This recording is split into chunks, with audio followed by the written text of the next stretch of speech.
감사합니다. 아, 지금 몇 분이나 계시죠? 여기? 네, 예, 그러시군요. 우리가 몽골 프로그램을 진행을 하면서 3번 사전 교육을 해요. 오늘은 이제 제가 담당을 했고, 다음 주는 환경에 대한 건가? 몽골 역사, 몽골 문화,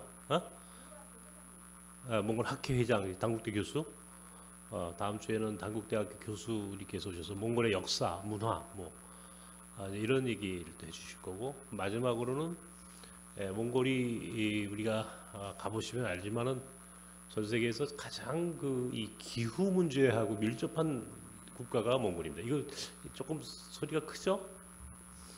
그래서 특별히 몽골의 사막화 문제, 기후 변화라고 그러죠. 기후 변화. 봄에 황사바람도 날라오는데 이제 황사가 몽골 이제 고비, 실제적으로 몽골 가보시면 5월 요맘때 내가 몽골에 4월 5월 달에 한번 가보니까 모래바람 한번 일어나니까 모래바람, 네? 모든 차들이 가다가 딱 서버려요. 어마어마한 모래바람이. 근데 어떻게 차에 있어야 되는데 내가 차에서 내렸어. 뭐 다른 일 때문에 아마 내렸겠죠? 응? 그래가지고 모래바람을 내가 흠뻑 그냥 다 뒤집어 썼는데, 나랑 같이 우리 같이 가신 분 중에 몇 분이 밖에 나왔다가 모래바람을 아주 통째로 이제 우리가 이제 뒤집어 쓴 거예요. 근데 머리끝부터 발끝까지. 뭐 콧구멍, 귓구멍은 말할 것도 없고, 뚫려 있는 데는 다 모래바람이 다 들어간 거야. 뭐 오시고 뭐 정신이 하나도 없는 거야.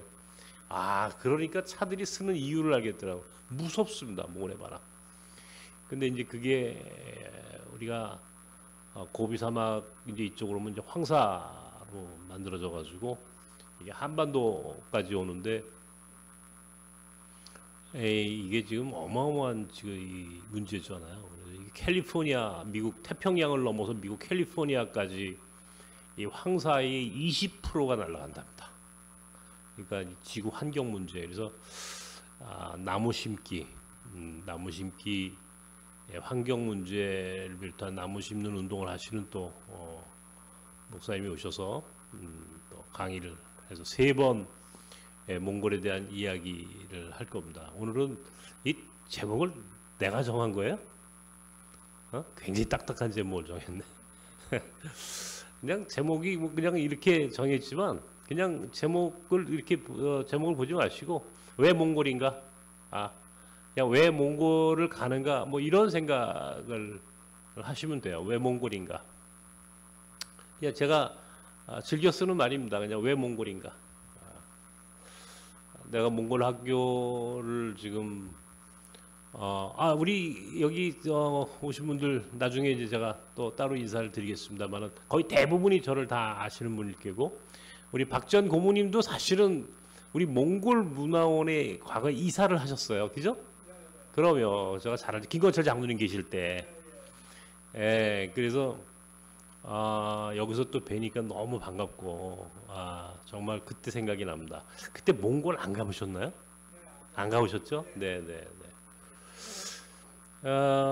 제가 이제 몽골 학교, 이게 이제 몽골 학교잖아요. 몽골 학교를 99년도에 8명 아이들 데리고 시작했어요. 8명 아이들 데리고 처음 시작한 학교가 지금 이제 330명 정도의 학교 규모로 한 25년 동안 성장을 해왔고,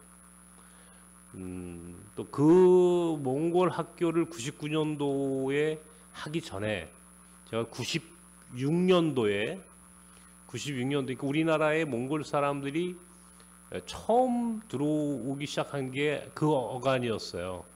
그러니까 몽골이라고 하는 나라에 대한 이해를 여러분들이 좀 하고 가셔야 되는데, 뭐 과거에 뭐 몽골 하면 우리가 이 몽골 제국 칭기스칸 이제 이게 떠오르는데, 우리하고 직접적인 연관은 이 쿠빌라이 칸 이제 원나라 제국, 우리가 흔히 얘기하는 원나라 제국이 있을 때, 물론 그 전에 1235년도 어간, 그러니까 이 1230년대에 몽골이 우리나라를 처음 고려 시대 때인데 처음 침략을 합니다. 처음 침략을 해요. 몽골 군대가. 그때는 뭐 몽골 군대가 어마어마한 그때 군대였잖아요. 칭기스칸이 1206년에 몽골 제국을 만들었는데, 칭기스칸이 1227년도에 죽습니다. 칭기스칸이 죽고 이제 그의 아들도 오고타이, 또 구유칸, 몽케칸, 또 쿠빌라이 칸, 이렇게 이제 후손들이 계속 이제 이 칸을 이제 이 칸의 전통을 이어가는데, 칭기스칸이 죽고 나가지고 1230년대에 처음 고려를 침략을 해가지고 총 7번을 침략을 했어요. 고려 시대 때 7번. 그러니까 이 한반도에 살고 있는 우리 한반도 사람들이 어떤 사람들이냐면, 그렇게 7번의 공격을 당했어도 몽골이 쉽게 점령하지 못했어요. 고려를. 그러니까 대단한 민족이에요. 우리 민족이. 조그만 이 한반도가 전 세계를 다 지배했잖아요. 몽골이라는 제국이 지금 우크라이나 전쟁하고 있는 우크라이나 대초원부터 헝가리까지, 유럽에는, 그리고 이 중동에는 어디까지면 사우디아라비아, 아프리카까지 갔어요. 아프리카 지금의 이집트 그쪽까지 전쟁을 하러 갔는데, 그때 그 이집트에는 맘루크라고 하는 이 이슬람 제국이 있었어요. 그 맘루크 제국은 점령을 못했어요. 이 전쟁을 했는데 가가지고 이 아프리카 북아프리카는 점령을 못했고, 사우디아라비아에서부터 이 우크라이나 대초원 헝가리까지 다, 그리고 지금 이 러시아, 여러분 지금 러시아, 만주, 이건 뭐 말할 것도 없고, 그리고 우리나라도 7번의 침략을 당했는데, 와, 참 대단한 민족이죠. 그 몽골 어마어마한 군대하고 싸워가지고 나중에 어디로 가요? 강화도로 도망갑니다.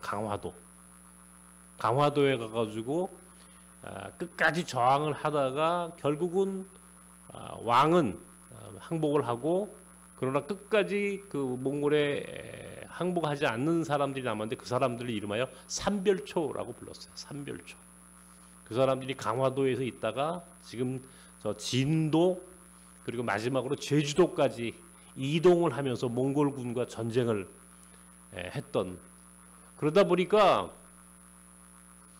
우리하고는 참 밀접한 관계가, 그때 이후로 고려의 충렬왕 이후로 충해왕, 충수광, 충선왕, 뭐 있죠, 충자 들어가는 왕들이 있잖아요. 고려에 이게 전부 다 원나라에 충성한다 그런 말이에요.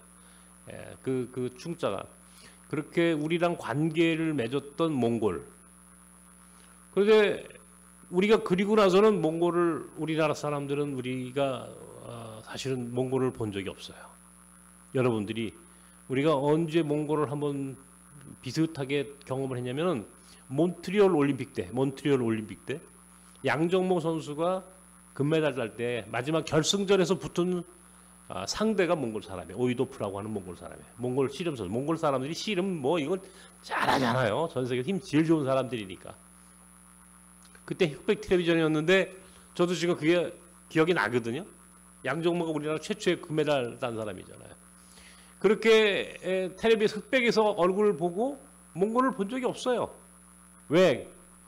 몽골은요, 이 원나라가 망하고 명나라가 들어왔고, 명나라 이후에 청나라는 지금의 만주, 여진족이죠. 사실은 만주족하고 몽골족하고 다 흡수해서 세운 한족이 아닌, 사실은 유목부족이 세운 나라입니다. 후금이라고 그랬고, 처음에는 청나라였는데, 이 청나라 이후에 1212년 중기 신해혁명이 일어나고, 또 마오쩌둥, 목택동이 중국 공산당 운동을 시작했던 1920년대, 이게 굉장히 복잡한 이 중국 현대사에서 몽골은 청나라 이후에 계속 중국의 속국이었어요.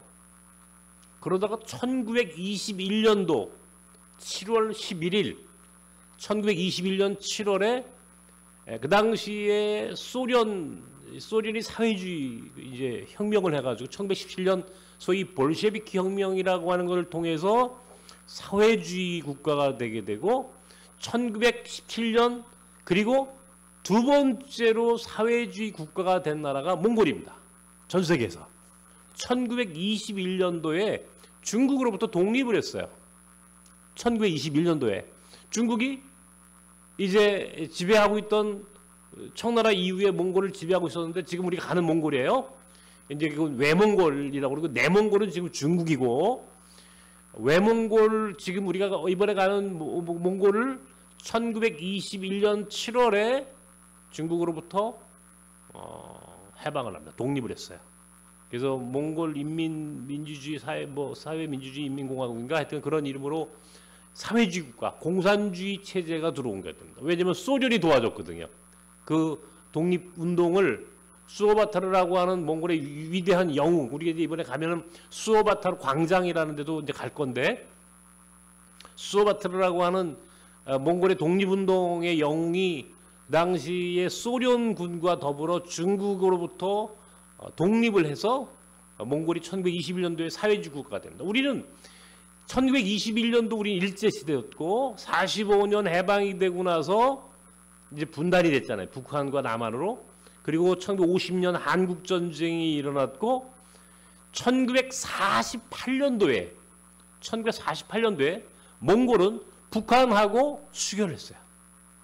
두 번째 수교 국가예요. 몽골에게는. 첫 번째는 소련. 두 번째 수교 국가가 몽골이야. 몽골. 두 번째 수교 국가. 1948년도. 북한도 그때 국가가 성립되잖아요. 총선거를 통해 가지고 그리고 곧바로 몽골하고 수교를 한 거야. 그러니까 몽골하고 북한은 굉장히 가까운 나라입니다. 형제국가. 몽골하고 북한은 형제국가다. 지금도 몽골 사람들 뭐 형제국가라고 우리를 얘기하는데 실은 남한 사람들보다 북한이 더 가까운 나라예요. 지금도 울란바토르에 가면은 북한 대사관이 있어요. 북한 대사관이 있어요. 또 평양에 가면 몽골 대사관이 있어요. 그 몽골은 그만큼 북한하고 가까웠다. 1948년도부터 1950년 한국전쟁이 있었을 때는 어떤 일이 있었냐면 그 당시에 몽골이 한국전쟁 당시에 북한을 도와서 먹을 것을 군수품을 보급해 줬어요. 몽골에서 제일 좋은 보급품이 뭐예요? 고기, 소, 말, 양, 소, 말, 양, 염소, 낙타 이 5 가축을 오축이라고 그래. 몽골에서는 오축. 다시 한번 소, 말, 양, 염소, 낙타. 여기 오축이라고 그래요. 이 몽골을 이제 가보면 우리가 이제 엄청난 양떼들, 멋있는 양떼들 여러분 보실 텐데 그 고기를 가죽, 이제 양가죽 같은 거 있잖아요. 말가죽, 이제 그 소가죽 같은 거 이제 그게 군수품으로 필요하니까 해가지고 6.25 전쟁 때 굉장히 많이 보내줬고 북한으로. 그리고 북한에서 전쟁 고아들이 생겼어요.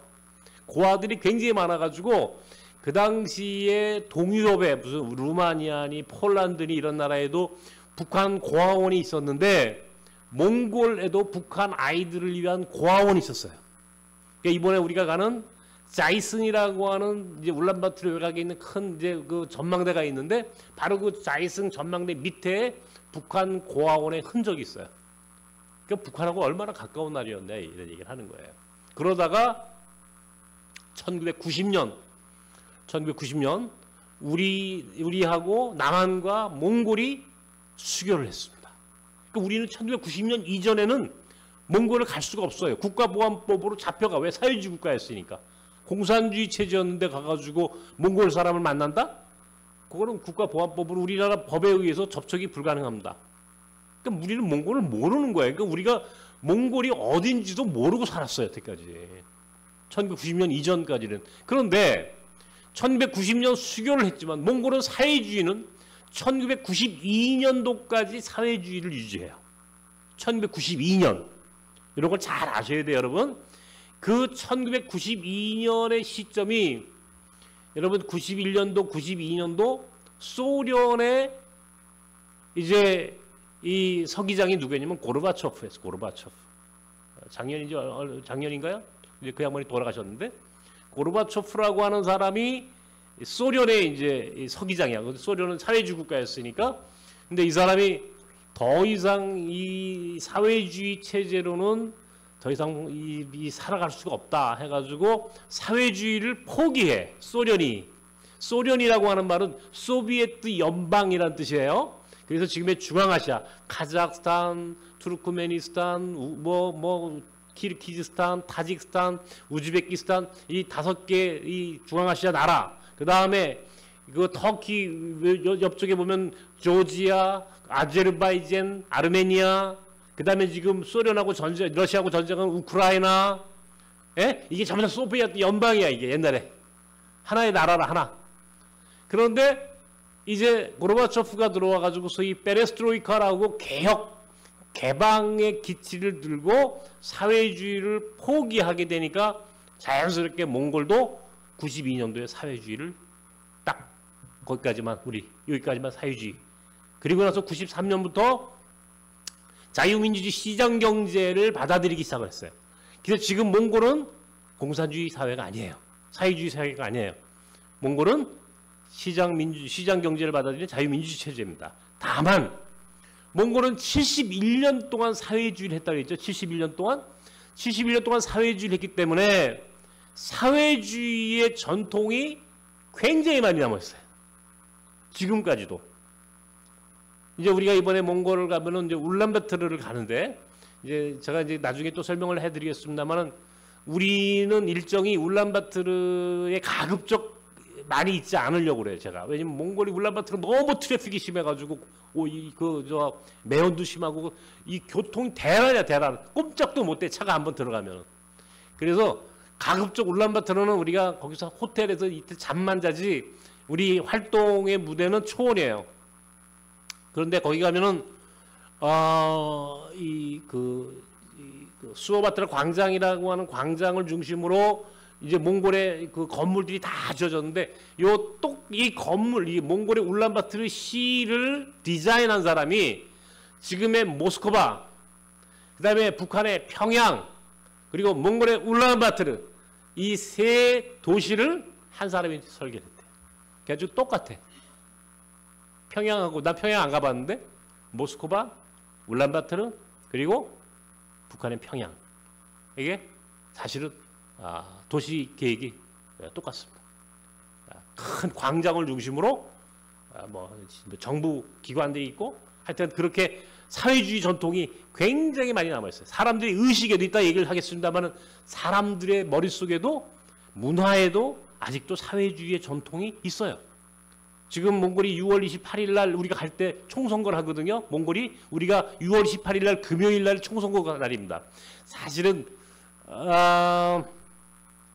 제가 지금 그 몽골 전 총리를 우리 일행하고 만나는 스케줄을 제가 지금 이야기를 좀 하고 있는데 몽골 전 총리가 아마 우리하고 만날 수 있을지 모르겠어요. 왜냐하면 총선거가 6월 28일 날이에요.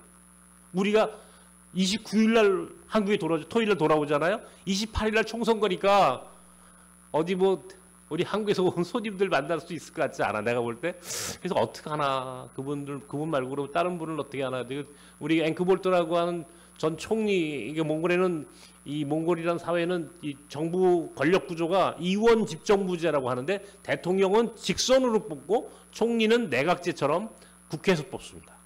근데 권력을 양분해서 나눠가죠. 대통령과 총리가 권력을 나눠. 그래서 대통령은 외교, 이게 이 국가 수반으로서 그냥 대외적인 그냥 그 얼굴 마담의 역할만 하는 거지 실제로 몽골의 권력은 다 총리가 가지고 있어요.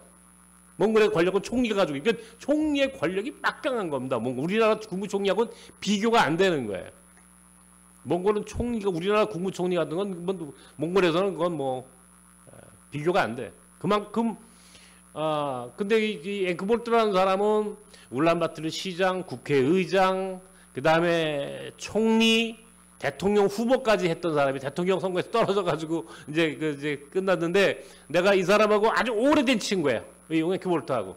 그래서 그 사람이 총리를 할 때 우리 그분이 박정근님 그 김건철 장로님하고 제가 몽골 갔을 때 총리가 우리를 영빈관으로 초청을 해가지고 대통령궁에 있는 영빈관에서 우리가 그 앵크볼트 총리가 아주 극진한 만찬을 베풀었던 우리 몽골 문화원 이사님들 내가 모시고 왔을 때 그때 그 사람이 몽골의 그 당시 총리였어요. 내가 그때 와 총리의 권력이 막강하구나. 내가 우리 일행이 우리 안에 몽골 문화원이 있잖아요. 내가 우리 몽골 문화원 이사님들 모시고 몽골 가니까 총리가 영빈관에서 만찬하는데 장관들 다 배석, 장관들 다 나와라 해가지고 장관들 뭐 몽골의 아주 중요한 사람들이 다 모여가지고 그 사람이 우리한테 만찬을 배설해주고 몽골 사람들이 그 몽골의 권력자들이 한국에서 손님 왔다고 밥 사거나 그러지 않거든요.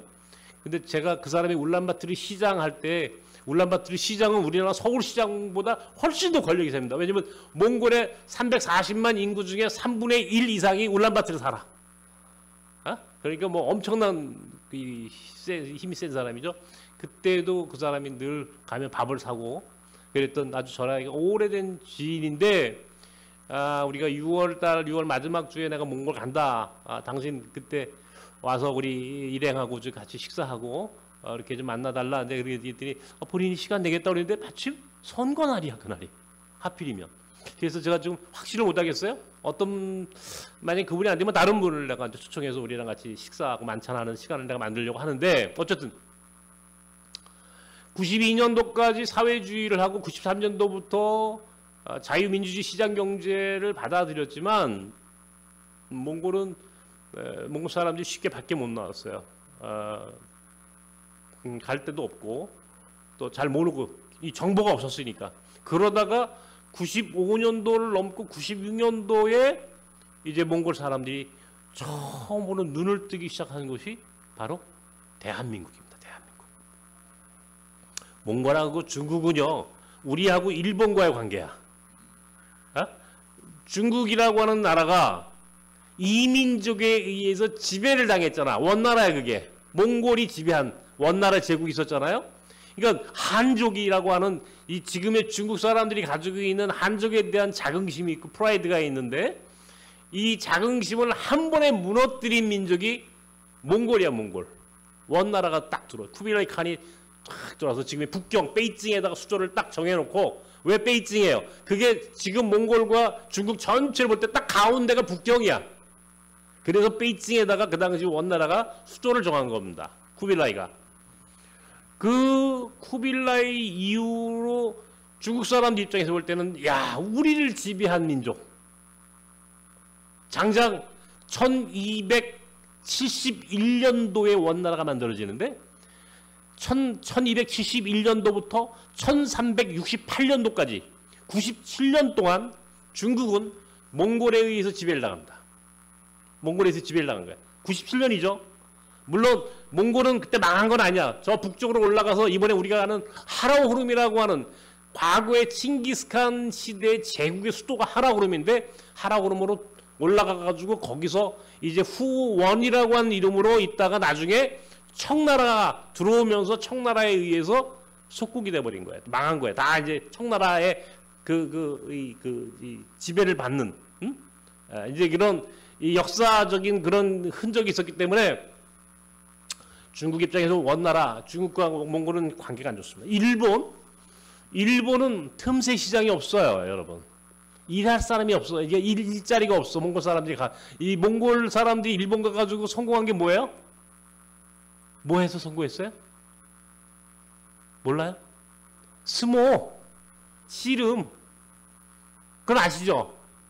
일본 씨름 스모의 요코즈나라고 하는 게 최고의 이제 씨름 선수인데 뭐 요코즈나가 5명인데 4명이 몽골 사람이가 그래요.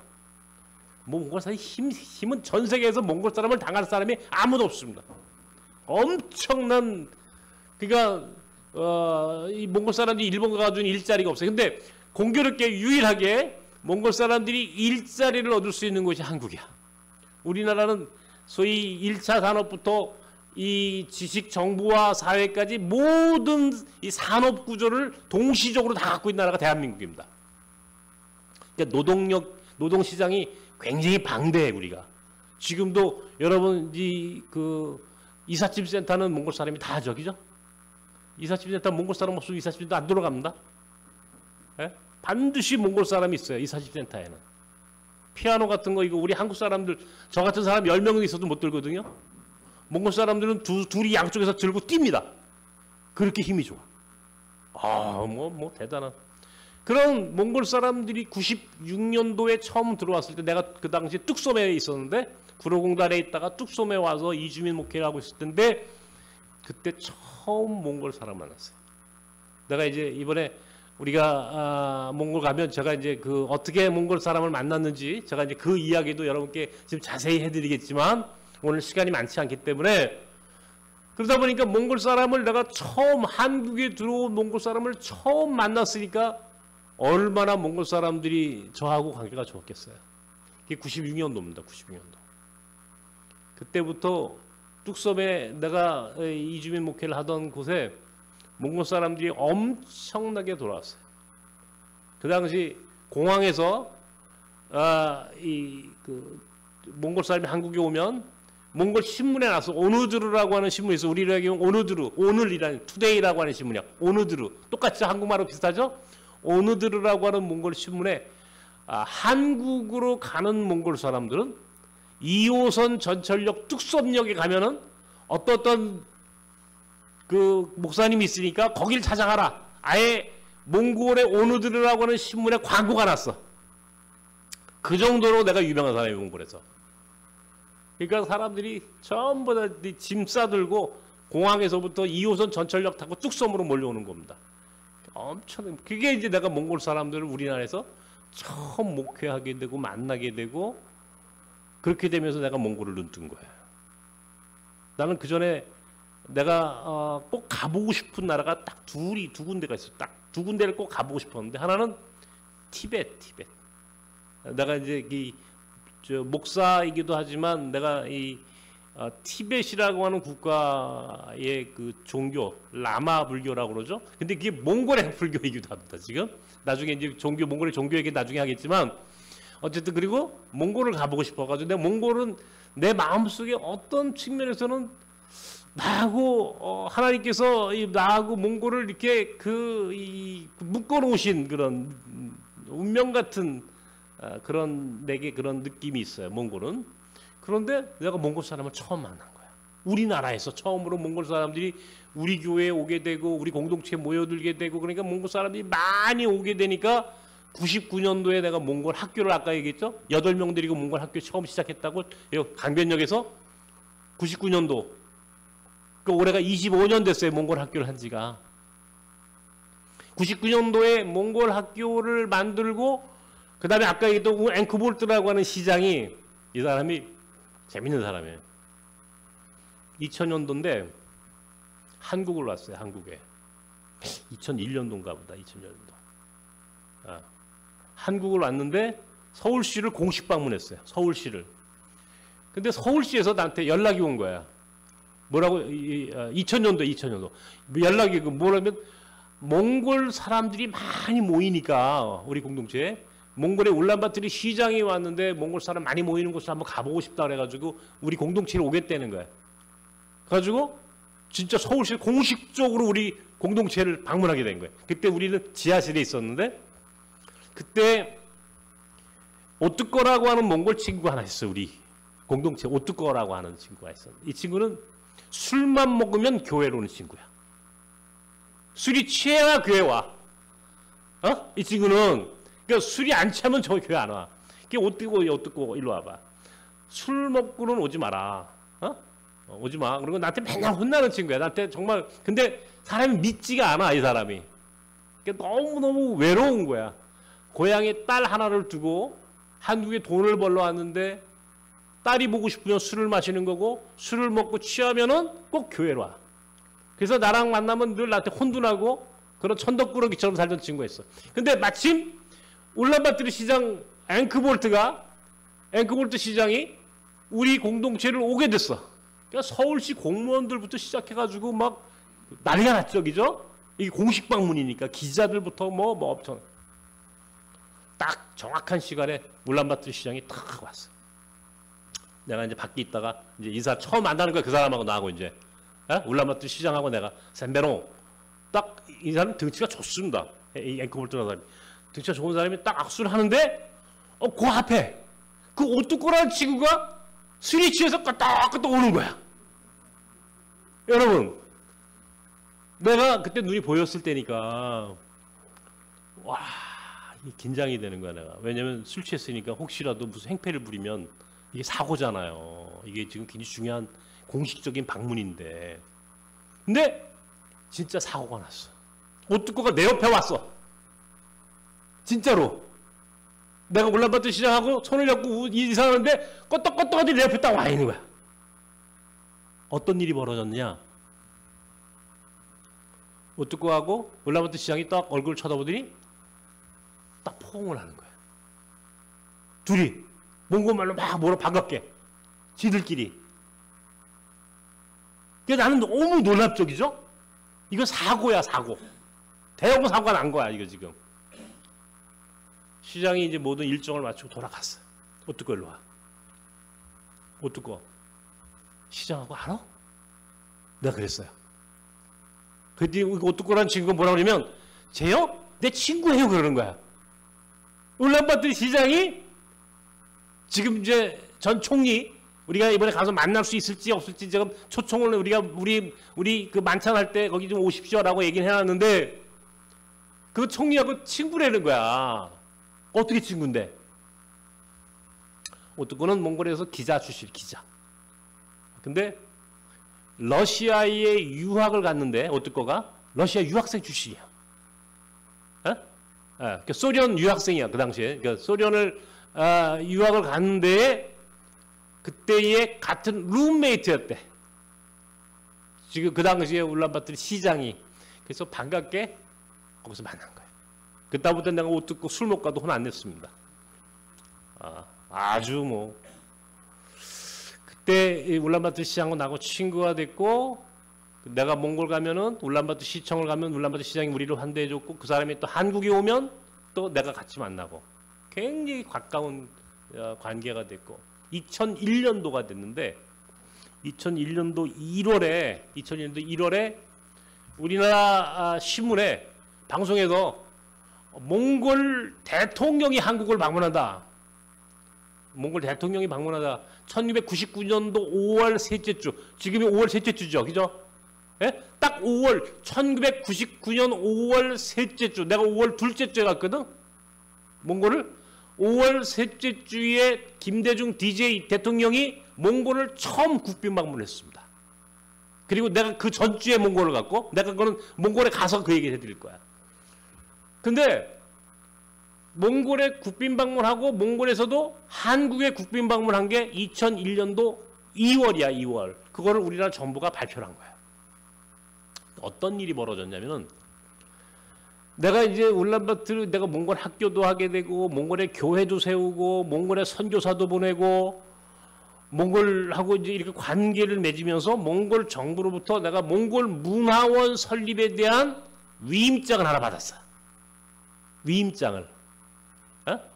그런데 위임장이라는 게 종이 쪽지 하나 받아놓은 거야. 내가 대사관을 통해 가지고 내가 문화원 하겠다고, 몽골 정부에다가 내가 문화원을 한국에다가 몽골 문화원이라는 걸 만들 테니 당신들이 나한테 위임장을 하나 써줘. 그랬더니 대사관을 통해 가지고 몽골 정부가 나한테 위임장이라는 게 하나가 딱 나온 거야. 종이 쪽지 아무것도 아니야. 근데 내가 요 광진구청의 그 당시 구청장님이 아주 훌륭한 정영석 장로라고 그 성결교 장로님이 구청장을 하셨는데, 나를 참 그분이 좋아하셨어요. 내가 이제 그분한테 가서, 장로님, 내가 몽골 정부에서 이 몽골 문화원 설립에 대한 위임장을 하나 받았는데, 그러면서 내가 몽골 문화원 얘기를 했어. 그런데 공교롭게도 2001년도 1월에 몽골 대통령이 한국을 방문한대. 1월 말에 서울시로부터 내게 전화가 왔어요. 서울시 공무원이 뜬금없이 목사님 혹시 목사님이 몽골 문화원을 설립하신다면서요? 네, 그랬더니 그 당시 서울시장이 고건시장이 광진구청장으로부터 광진구 관내에 있는 유해근 목사라는 사람이 몽골 문화원을 설립한다고 몽골 정부로부터 위임장을 받았다더라 라고 하는 얘기를 고건시장이 듣고 연락을 나한테 하라고 그래가지고 연락이 온 거야. 목사님이 몽골 문화원을 세우신다고요? 그 목사님 그거 우리가 세워드릴게요. 서울시가. 고건시장이 제게 그렇게 연락을 온 거예요.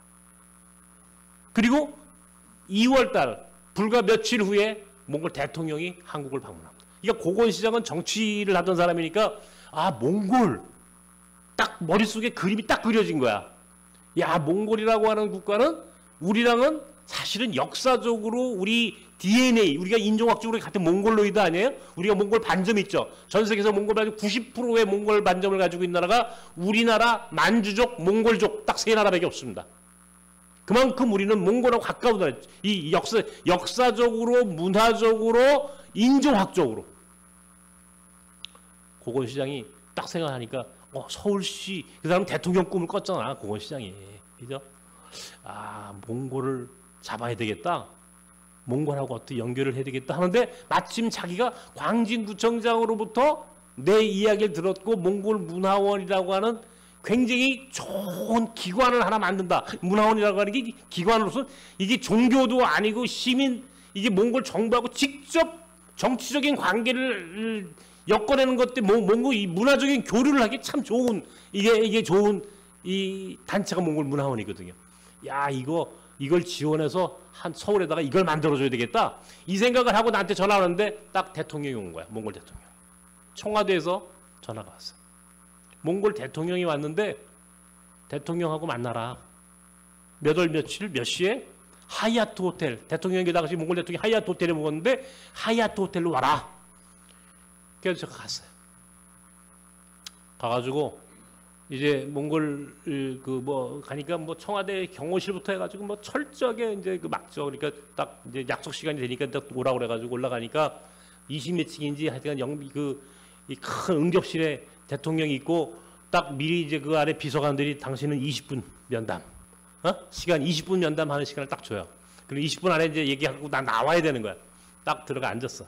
내가 그때는 눈이 그때 지금처럼 안 보이지는 않았지만 희미하게나마 이제 사람은 분별을 하고 이제 다니는데 크게 어려움이 없었을 때니까 대통령하고 얘기를 하는데 대통령이 신문을 하나 갖고 신문.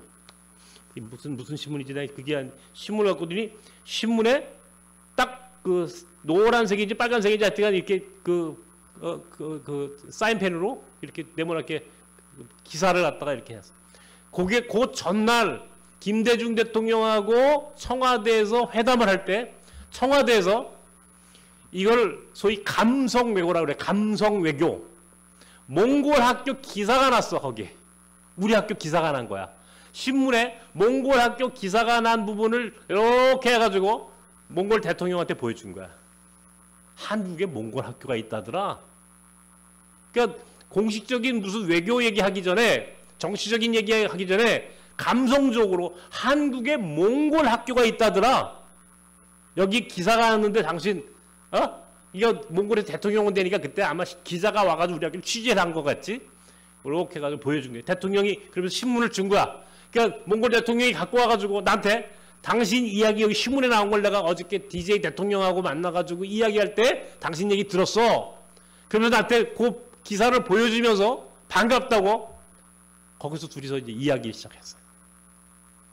내가 한국에 몽골 학교를 만들었고 몽골 문화원도 설립하고 싶어서 몽골 문화원 설립도 준비하고 있고 내가 이제 이런 얘기를 하니까 우와 몽골 대통령이 너무너무 좋아하는 거예요.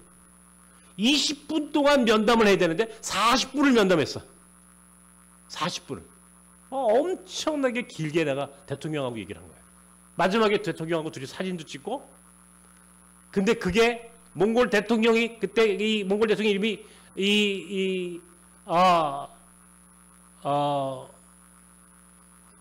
몽골 대통령이 이름이 바트 이름을 까먹었는데 내가 이 몽골 대통령이 몽골에 가가지고 한국에 이제 국빈 방문을 하고 돌아와가지고 처음 대통령이 모든 방송국 앞에서 직접 이제 기자회견한 거예요. 기자회견한 거예요. 근데 기자회견의 첫 멘트가 이 사람이 다른 얘기한 게 아니라 내가 이번에 한국을 방문했는데 거기에 눈도 잘 안 보인다는 사람이 어떤 사람이 목사라는 얘기를 안 해. 몽골은 기독교가 아주 약한 나라니까 라마 불교가 센 나라니까 정치적으로 부담되죠. 목사는 기독교인은 어떤 사람이 우리 몽골 사람들을 위해서 몽골 학교를 만들었다더라. 근데 그 사람하고 만나가지고 이야기를 했는데 굉장히 감동을 받았어. 그렇게 이야기하는데 그 뒤에 배경화면으로 나하고 몽골 대통령 둘이 앉아서 이야기하는 화면으로 쫙 나오니까 우리 교회에서 돌아간 몽골 사람들이 그 배경화면을 보고 바로 전화가 온 거예요. 오, 목사님 오늘 우리 대통령이 오늘 한국 갔다 와가지고 처음 기자회견하는데 목사님 얘기를 했어요. 첫 마디가 하두에 갔다 왔는데 어떤 사람 만났는데 그 사람이 몽골 학교를 세워줘가지고 굉장히 고맙게 생각하고 감동받았다고 하면서 목사님하고 만나서 이야기하는 장면이 텔레비전에 다 나왔어요. 나는 목사님이 대통령하고 만났는데 너무너무 반갑고 막 해가지고 우리 몽골 사람들이 막 전화가 오고 난리가 났어요. 우리 교회 출신들이. 그렇게 해서 그해 6월 달에 몽골 문화원을 설립하게 된 거예요. 몽골 문화원 설립할 때 고건시장이 서울시가 돈을 냈으니까 고건시장이 오고 그 당시에 울란바토르 시장 안가에 있죠. 앵크볼트라는 시장이 또 오게 되고 앵크볼트, 고건 해가지고 뭐 이 지역 국회의원들 다 와가지고 우리 여기 구이동에 옛날에 몽골 문화원 자리 거기 있었어요. 거기서 테이프 커팅을 탁 했어요. 2001년도 6월에. 그리고 그해 11월쯤 우리가 외교통상부에서 정식 법인으로 등록을 하게 되고 몽골 정부에서 한 사람이 여기 우리나라에서 상주 직원으로 있었고 지금은 없습니다만 그 당시에 얌상보라고 하는 사람이 몽골의 울란바토르시 국장이었는데 여기서 근무를 했어요. 2년인가 3년인가 근무를 하고 돌아왔어요. 몽골하고 내가 깊은 관계를 맺기 시작한 겁니다. 그때 이후로. 그리고 2007년도에는 앵크바이아르라고 하는 몽골 대통령이 국빈 방문했을 때 그 당시에 우리 저 아래 건물에 있을 텐데 그땐 대통령 영부인이 우리 몽골 학교를 또 공식 방문했어요. 공식 방문했어요. 그리고 작년 2023년 작년에 몽골 총리가 또 이 자리에 공식 방문했어요. 몽골 총리가 작년에도. 그러니까 몽골 총리가 너무너무 그냥 행복해가지고 우리 학교 와가지고 내가 대통령 훈장도 받고 친선회교 훈장 또 북극성 훈장 이런 이런 훈장도 받고 몽골하고 밀접한 관계를 맺으면서 하나님이 내게 마음으로 계속 몽골이라고 하는 국가가 이게 어떤 나라인가 내가 이제 몽골에 대한 관심을 갖고 공부하고 몽골의 역사 또 몽골의 문화 또 우리와의 그런 역사적인 관계 이런 것들을 계속 연구하고 내가 공부하면서 딱 떠오르는 게 하나 있었어요. 몽골이 어쩌면 우리에게 운명 같은 나라일 수도 있겠다. 운명 같은 나라일 수도 있다. 지난주 우리가 이제 이번 주죠. 그러니까 어제까지 몽골 교육 무슨 부죠? 교육부죠, 사실은 그죠? 몽골 교육부에서 우리 몽골 학교 무슨 실사를 나왔어요. 교육부 세 사람이. 근데 내가 그 사람들이 이제 여기 왔으니까 이제 여기서 그냥 맨날 여기 일만 하고 가는 게 좀 저거 해서 내가 목요일 날 강화도에 이 사람들 데리고 강화도에 이 하루 여행을 갔다고. 강화도는 또 몽골하고 관계가 깊다 그랬지 아까 그죠? 강화도는 그때 몽골이 들어왔을 때 강화도로 이제 왕이 이제 도망갔고 거기서 삼별초가 시작됐고 이게 항몽 유적지라고 그래요. 우리 항몽 몽골에 대항해서 거기에 유적지가 있었는데 몽골의 그 강화도를 가면서 내가 무슨 얘기를 해주냐면 갯벌 이야기를 해서 갯벌. 강화도의 갯벌이요, 여러분. 여러분 강화도 많이 가보셨죠? 네. 강화도의 갯벌이 여의도의 4배랍니다. 강화도의 갯벌이 엄청난 갯벌이래요. 내가 그것도 어디서 봤는데 갯벌이라고 하는 게 뭐냐면 육지와 바다 사이에 있는 거예요. 이게 물이 들어오면 바다가 되지만 물이 빠지면 육지야. 갯벌이라고 하는 게. 그러니까 육지와 바다 사이엔 갯벌이 있어요. 이게 전 세계에서 유례가 없는 한반도에만 형성된 굉장히 특별한 개념이 갯벌이라고 하는 개념인데, 몽골은 갯벌이다. 그래, 그런 얘기 했어. 몽골은 갯벌이다. 무슨 갯벌이냐? 남과 북의 갯벌이다. 남과 북. 이해가 되세요? 남한과 북한 사이에 갯벌이 있는 거야. 또 몽골은 남과 북의 다리다. 내가 이 얘기도 해줬어요.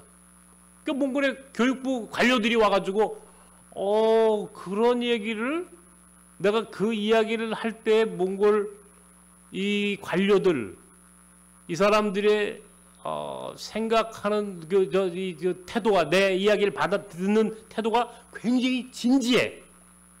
이게 무슨 말인가?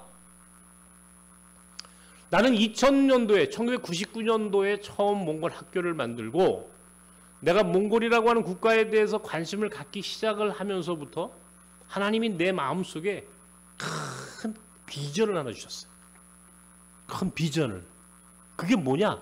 내가 아까 했죠. 몽골은 1948년도에 북한과 수교를 맺은 두 번째 수교 국가라고 그랬어요.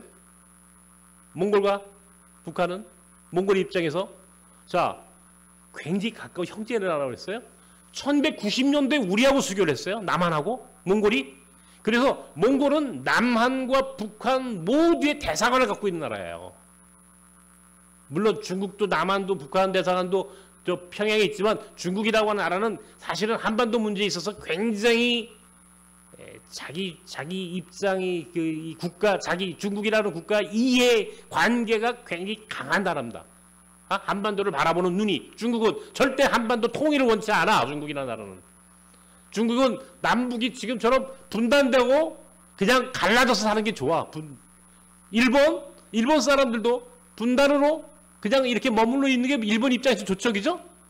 러시아도 마찬가지고 사실은 미국도 마찬가지입니다. 한반도를 중심으로 중국, 러시아, 일본, 미국 강대국이 한반도를 딱 가운데 놓고 지금 완전히 이게 우리가 그 전 세계 이런 국가가 없죠. 지금 이렇게 이 작은 한 반도가 우리 한반도, 우리 작은 반도 국가가 이게 지정학적으로, 지리 정치학적으로 이렇게 예민한, 거기다 분단된, 내년이면 분단 80년입니다, 여러분. 80년. 1945년도에 분단되어서 내년 2025년이면, 그죠? 80년이죠? 80년입니다, 여러분. 생각을 해보십시오. 이게 전 세계 냉전 구조부터 지금의 이 미국과 러시아, 중국과의 그런 무슨 경제 그 분쟁, 또 일본이라고 하는 국가가 가지고 있는 한반도에 대한 입장, 참 우리는 피곤한 나라입니다. 근데 유일하게 이 동북아시아에서 한반도 평화와 통일을 지지하는 나라가 딱 하나 있어. 그게 어디냐? 몽골이야. 몽골은 우리의 분단을 치유하고 회복하고 우리가 하나 되는 것을 원하는, 북한과 외교를 맺고 있고 우리 남한과도 외교를 맺고 있는, 전 세계에서 몇 안 되는, 아니 거의 유일한 국가가 몽골 하나입니다. 몽골밖에 없어요. 내가 그거를 알게 된 거예요. 몽골이라는 국가가 우리에게 얼마나 중요한 국가인지를 내가 2000년도 내가 몽골 학교를 시작하고 몽골에 대한 관심을 갖기 시작하면서부터 내가 깨닫기 시작한 거예요. 야, 몽골이 정말 중요하고, 이게 여러분, 이게 몽골이라고 하는 국가가 지금은 인구 우리 남한의 우리 남한의 17배, 우리 한반도의 8배 이 정도예요. 약 어바우트. 우리나라가 17배, 남한의 17배의 그 엄청난 큰 땅 아닙니까? 전 세계에서 자원이 가장 많은 10개 나라 중에 몽골이 들어가요. 가장 자원이 많은, 지하 자원이 많은 국가예요. 그런데 인구는 340만, 지금 350만 명이 안 될 거예요. 이 정도밖에 안 되는, 우리 서울시 인구가 지금 900만, 1000만 하는데 서울시 인구의 한 3분의 1? 그 넓은 초원에 생각을 해보십시오. 그 중에 울란바토르에 한 100한 2, 30만 원, 100한 2, 30만 명 울란바토르에 모여 살아. 그러니까 몽골 인구의 3분의 1 이상은 울란바토르에 있어. 그러니까 실제로 몽골 초원만 나가면요, 사람 구경하기 어려워요. 없어, 사람. 멀리 게으르 하나 보이면 그 유목민 집이야. 어? 거기서 유목민 집 또 멀리 보면 또 유목민 집 하나 있어. 이게 몽골이야. 그러니까 사람 구경 못하는 나라입니다. 이런 나라를 내가 이게 참 이게 엄청난 나라지. 아까 얘기했지만 칭기스칸이 1206년에 몽골 제국을 만들었을 때 전 세계에서 가장 넓은 땅을 차지하고 있었다 그랬잖아요. 인구 10만 명밖에 안 되는 몽골 군대가 전 세계를 지배한 거예요. 10만도 안 되는 몽골 군대가 전 세계를 다 지배했어요. 칭기스칸보다 이 앞서서 나폴레옹이 있었고, 나폴레옹 앞서서 알렉산더가 있었어요. 마게도니아의 알렉산더가 세계를 지배하는, 그죠? 로마가 있었고, 마게도니아와 로마와 나폴레옹이 세계 전쟁을 했는데, 이거는 몽골 제국에 비하면 이건 조족지열이야. 로마가 아무리 큰 땅을 차지했을지 지중해를 중심으로 뺑 두는 그것밖에 없었어. 로마, 이제 몽골 제국은 이 유라시아 대초원, 저 유럽까지, 헝가리 입구까지 싹 다, 다 이게 몽골이 차지하고 있는, 이거 엄청난 국가였습니다. 엄청난 국가. 이런 국가 지금은 경제적으로 약하고 사회주의 국가를 71년 동안 하면서 정치적으로 또 지금은 경제적으로 굉장히 가난한 국가가 됐습니다만은, 나는 몽골이 왜 오늘 우리가 몽골을 주목해야 하는지에 대해서 눈을 뜬 거야. 2000년도에. 벌써 지금으로부터 24년 전에 내 방에 가면 지도 한 장이 그려져 있어요. 지도. 그게 바로 내가 그 당시 내가 눈을 보였을 텐데, 그때 만들어 놓은 지도가 지금 내 방에 가면 있어. 내 방 앞에 테이블에 가면 딱 보면 거기에 몽골 국경, 중국과 몽골 국경이 있고, 북한과 몽골의 관계를 설명하는, 소위 이제 좀 이따 얘기하겠습니다. 이 북한하고 몽골로 들어가는 루트를 내가 쫙 선을 그려놨다. 그런데 더 놀라운 것은 북한이 1990년대 후반, 중후반부터 소위 그 고난의 행군이라고 그래가지고 한 300만 명 정도가 굶어 죽었다고 그러죠. 내가 1999년도에 99년 3월에 처음 내가 중국 연변에 가서 꽃제비들을 만나고, 그때부터 내가 이 조중 접경지대, 그러니까 압록강 끝에서부터 두만강 끝까지, 압록강 끝을 단동이라고 그러고, 단동에서 압록강을 끼고 쭉 가면은 이게 이제 백두산으로 올라갔다가 백두산에서 또 내려오면 이게 두만강입니다. 두만강에서 쭉 가면 훈춘이 있고, 그 훈춘 너머에 방천이라고 하는 조중러, 조선, 북조선, 중국, 러시아의 딱 접경지대가 딱 그걸 방천이라고 그래. 거기에 북한에서 넘어오는 소위 철도가 그 북한에서부터 넘어와가지고 그게 블라디보스톡으로 해가지고 이게 시베리아 횡단 열차로 쫙 유럽까지 가는 기차입니다. 제가 눈을 뜰 때, 눈이 보였을 때 이 조중 접경지대를 한 서너 번에 걸쳐서 거기를 완벽하게 제가 투어를 했어요. 비포장도를. 얼마나 제가 이 북한 선교에 관심을 가지고 있었는지. 북한 문제에 내가 내 인생의 마지막 목적은 북한이다. 평화, 통일. 내가 왜 이 생각을 했냐면, 내가 87년도에 육군 군목으로 강원도 양구 21사단 지금 뻔찌볼 4땅굴이 나와 있는 그 부대에서 그냥 군목생활을 했습니다. 제가 그때 군목생활 할 때 그 땅굴을 발견했고, 그때 그 전방 GOP 철책의 군목생활 하면서 제가 거기서 자그마치 6명의 병사들이 죽어갔어요. 비무장지대 안에서 지뢰 밟아 죽고, 총기 사고로 죽고, 뭐 이런 사고 저런 사고, 6명의 병사들을 내가 장례를 치렀어요. 그때 내가 너무너무 가슴이 아팠어. 야, 이 분단이 갖고 온 이 고통. 우리 박시환 고모님은 평양 쪽이 고향이십니까? 네. 네? 예.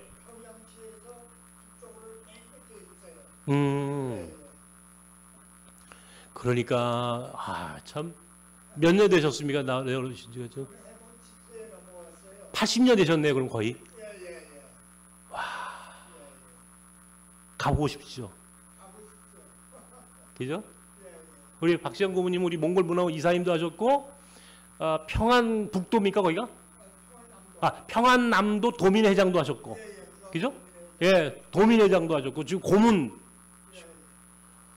굉장히 참 이 북한 문제에 정말 관심이 많으신 어르신이신데 이번에 우리 같이 몽골 가세요. 근데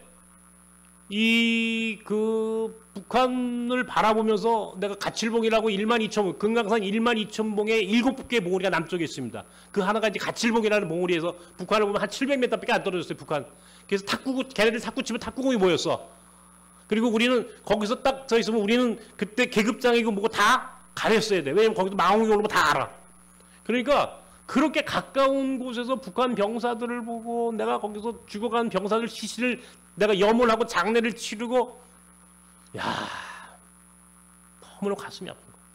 내가 1990년 7월에 이제 전역을 했는데 그해 9월 딱 내가 전역하고 2달 만에 내가 어딜 가냐면 유럽을 갔습니다. 유럽을 혼자 배낭을 메고 우리나라가 처음 이 여행 자유화라고 하는 게 1989년도에 여행 자유화를 시작을 했는데 실제로 그때는 여권도 없었어요. 우리나라 사람들은 여권 안 줬어요. 특별한 사람들만 여권을 가지고 있었다고. 지금은 모든 사람이 다 여권 있죠? 그때는 여권 없었습니다. 왜? 우리는 해외에 나갈 수가 없었어. 젊은 사람들 같은 경우는 더더욱이나. 그리고 나가려면 달러를 못 갖고 나갔죠. 불과 뭐 아주 조그만 우리 달러를 이제 무역을 통해서 달러를 벌어오는 나라니까 외국에서 달러 쓰면 안 돼. 여행을 못 하겠다고. 우리는 해외 여행 없었어. 가봐야 제주도 신혼여행 전부 다 제주도만 갔다 왔죠. 그죠? 해외 어디 갑니까? 못 가요. 90년도에 9월 달에 내가 군목을 전역하고 퇴직금 받아가지고 제가 혼자 유럽에 갔어요. 어딜 갔냐? 독일을 갔어요. 왜 독일 갔을까요? 독일은요, 우리처럼 1945년도에 2차 세계대전이 끝나고 분단됐습니다. 동독과 서독으로 나눠졌어요. 그리고 1989년도에 베를린 장벽이 무너졌습니다. 1990년도에 독일이 통일을 했어요. 그 해에. 내가 군목을 전역하고 유럽을 가려고 생각했던 이유가 뭐냐면 독일 통일의 현장을 가보고 싶은 거야, 내가. 왜? 나는 군에서 분단의 아픔을 봤거든. 그래서 내가 분단의 아픔, 분단의 고통을 내가 몸으로 경험한 사람으로서 통일이라고 하는 것은 우리 시대에 가장 이루어야 할 우리의 비전이고 우리 민족의 소망이다라고 하는 사실을 내가 깨닫고 독일을 간 거야. 독일의 수도가 그 당시 본이었어요. 본. 마침 내 친구가 본 대학에서 공부를 하고 있었어. 그래서 내 친구네 집을 간다는 이유로 본에 간 거야.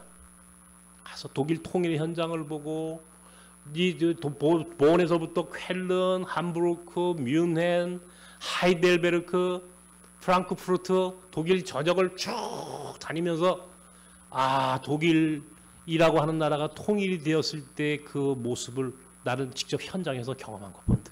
한 달 동안 배낭을 메고 돌아다니면서 무진장 고생했습니다. 혼자 다니니까. 무슨 여행 정보가 있습니까? 지금처럼 뭐 인터넷이 됩니까? 뭐 스마트폰이 있습니까? 아무것도 없는 거야. 그렇게 어려운 여행을 하면서 독일 통일의 현장을 보고 나서 제가 깨달은 게 하나 있어요. 그때에 독일이라고 하는 나라는요. 동독과 서독의 그 당시에는 1인당 국민소득, 지금 우리는 GDP라고 하는 얘기를 하는데 GNP, 1인당 국민소득이 4대 1이에요. 4대 1. 서독이 4, 동독이 1. 서독이 4배, 경제력으로 4배나 동독보다 앞섰어요. 4대 1로. 4대 1의 이 1인당 국민소득을 이 경제 격차가 있으니까 동독 국민들의 8%가 서독으로 넘어왔습니다. 아니면 그 인근 국가로 도망갔습니다. 탈출해버린. 동독에서 탈출했다고. 견디지 못하고 경제력 차이가 이렇게 무서운 거야. 4대 1의 경제력 차이를 동독 사람들이 알고 우리가 여기서 못 살아. 우리 서독으로 갈래. 넘어와가지고 혹은 그 다른 국가로 탈출하는 거야 몰래. 인구의 8%가 넘어갔어. 인구의 8%가. 동독 인구의 8%. 동독 인구의 8%가 떠나니까 동독이라는 사회가 유지가 안 되는 거예요. 그래서 베를린 장벽이 무너졌고 그 다음에 1990년 봄에 독일이 통일을 한 겁니다. 그리고 나는 그해 9월에 독일 통일의 현장을 내가 직접 가본 거야. 4대1. 4대1. 자, 1990년대 중후반에 북한에 고난의 행군이 있었고 엄청난 탈북자들이 두만강, 압록강을 넘어서 연변에 가니까요. 꽃제비라고 하는 개념을 여러분 아십니까? 불쌍하게 이를 데 없습니다. 내가 밥을 먹는데 식당에서 내가 중국 그 조선족 식당에서 밥을 먹는데 내 앞에 유리창에 앞에 유리창에 애들이 얼굴 대고 쳐다보긴 해 나를. 난 밥을 먹는데 이렇게 눈을 마주친 거야. 밥을 못 먹어가지고 밥을 먹고 싶어가지고 꽃잡이 아이들이 약간 정말 거짓대들처럼 몰려다니는 거예요. 연변에 엄청난 꽃제비들이 있었습니다. 내가 밤중에 탈북자들 그해 3월 1일 날인가 우리 집사 생일날이니까 내가 기억을 하는데 그때 연변에 눈이 엄청나게 내렸어요. 밤에 눈이 오는 그날 내가 탈북자 부부가 있는 데를 찾아가서 탈북자들을 만나고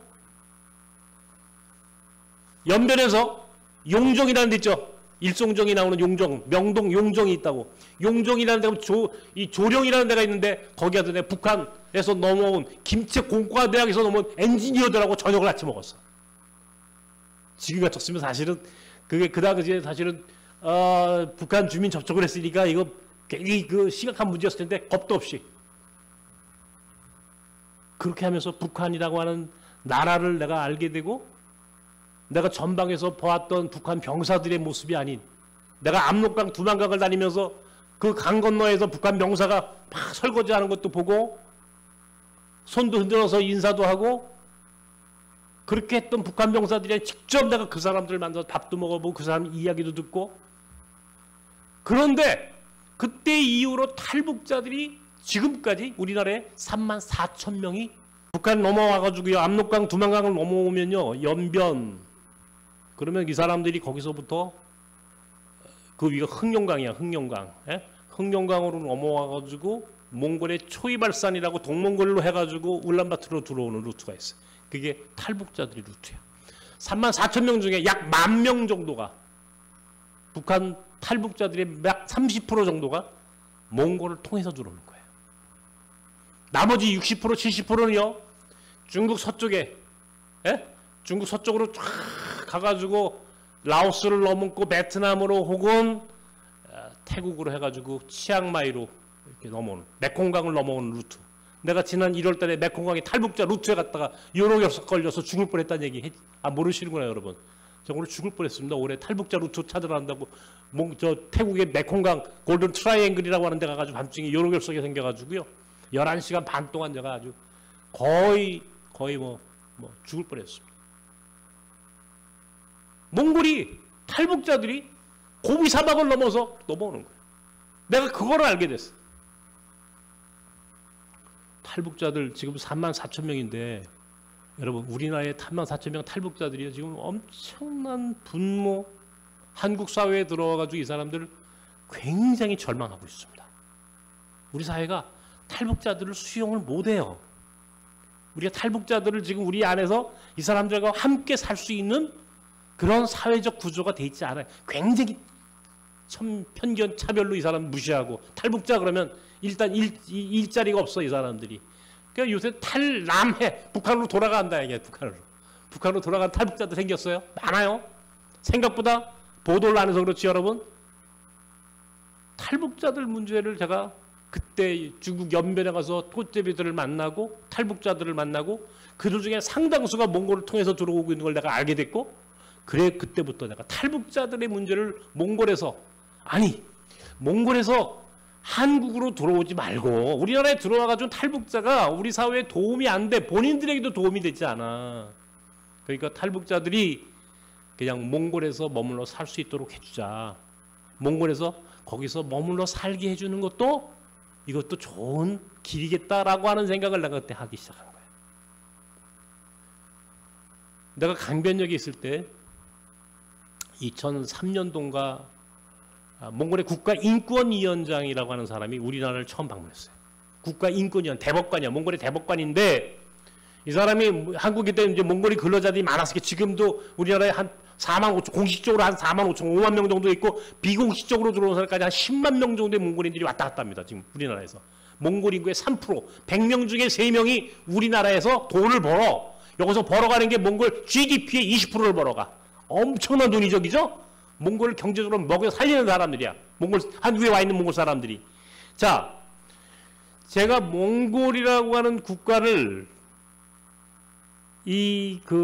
바라보면서 번뜩 생각이 들었던 것이 이제 몽골의 국가인권위원장이 우리나라에 들어와가지고 몽골인 근로자들의 인권 실태 조사를 하겠다 이게. 몽골인들이 우리나라에 와가지고 인권 문제가 계속 걸리니까 인권 국가인권위원장이었으니까 와가지고 우리가 몽골 사람이 많으니까 나를 찾아온 거예요.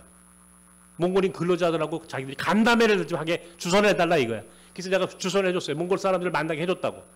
그랬더니 그날 오후에 이제 그 몽골 근로자들하고 몽골 인권 실태 조사를 이 국가인권위원 대법관이 그걸 다 마치고 저녁을 내가 밥을 샀어.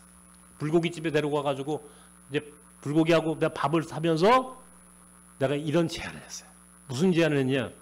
당신이 국가인권위원장이니까 우리나라에 들어온 몽골인들의 인권 실태에 대해서 관심이 있어서 나를 찾아왔는데 나도 우리 동포, 우리 민족의 인권 문제를 한번 얘기하겠다. 네, 그랬어요. 이게 뭐냐 이게? 뜬금없이 나한테 뭐냐 물어봐. 이제 뭐 얘기해봐라 이게. 자, 봐라. 이 좁은 한반도, 특별히 남한 땅이라는 게 몽골의 17분의 1 정도밖에 안 되는 작은 땅덩어리에 몽골 사람들이 그 당시에 3만 명이 넘게 들어와 있었어요. 당신네 국가의 1%가 넘는 몽골인들이 한국에 들어와서 돈을 벌고 내가 당신네 아이들, 내가 눈도 잘 안 보이는 내가 이제 이렇게 고통스럽게 살아가는 나 같은 사람이 몽골 학교를 만들어서 당신네 아이들 공부도 시킨다.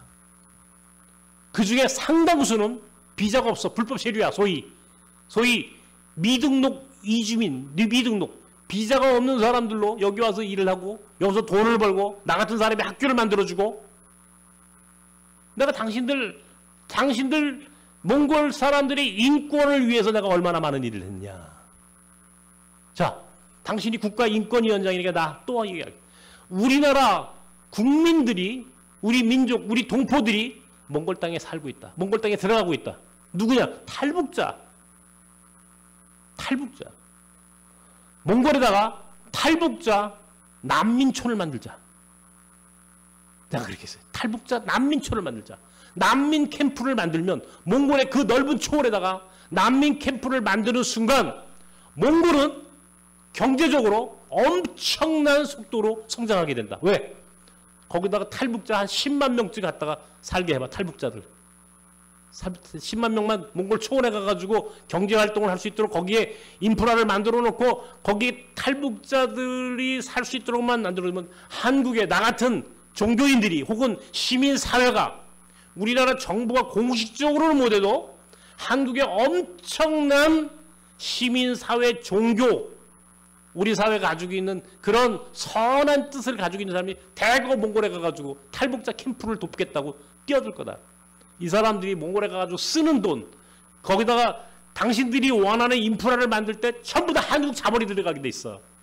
그러면 몽골은 가만히 앉아서도 한국에서 수많은 돈이 들어가. 몽골은 경제적으로 성장하게 돼 있어. 탈북자 문제를 당신들은 몽골의 새로운 기회로 만들어. 다시 말하면 몽골은 한반도 문제가 몽골에겐 기회야.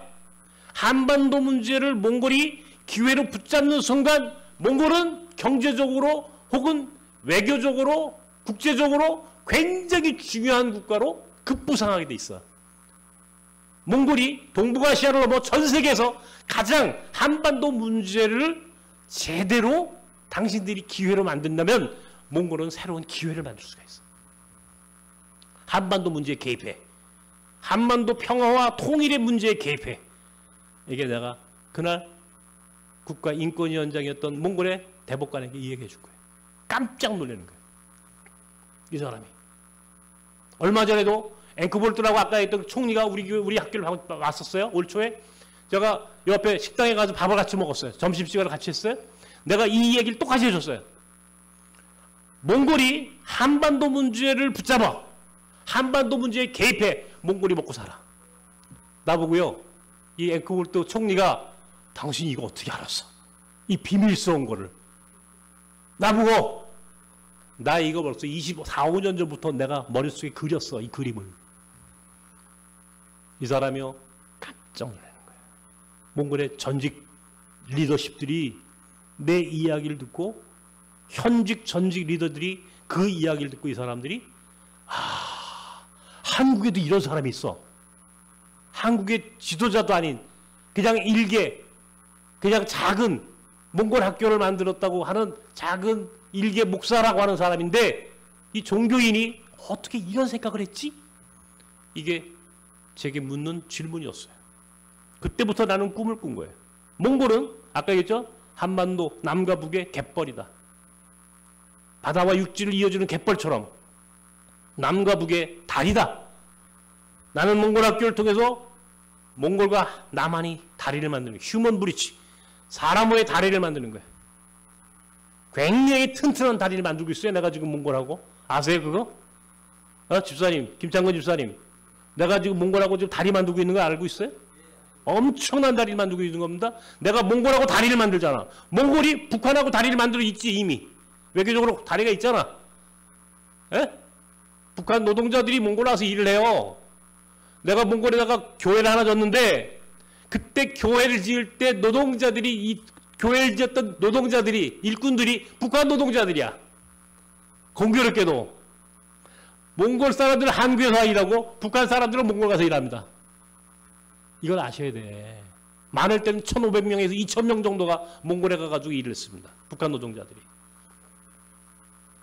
자, 남한과 몽골을 잇고 몽골은 북한과 다리를 만들고 그 몽골이 가운데 있으면 남몽골, 대한민국, 몽골, 북조선, 인민공화국, 북조선, 북한 이게 자 연결이 되게 되는 거예요.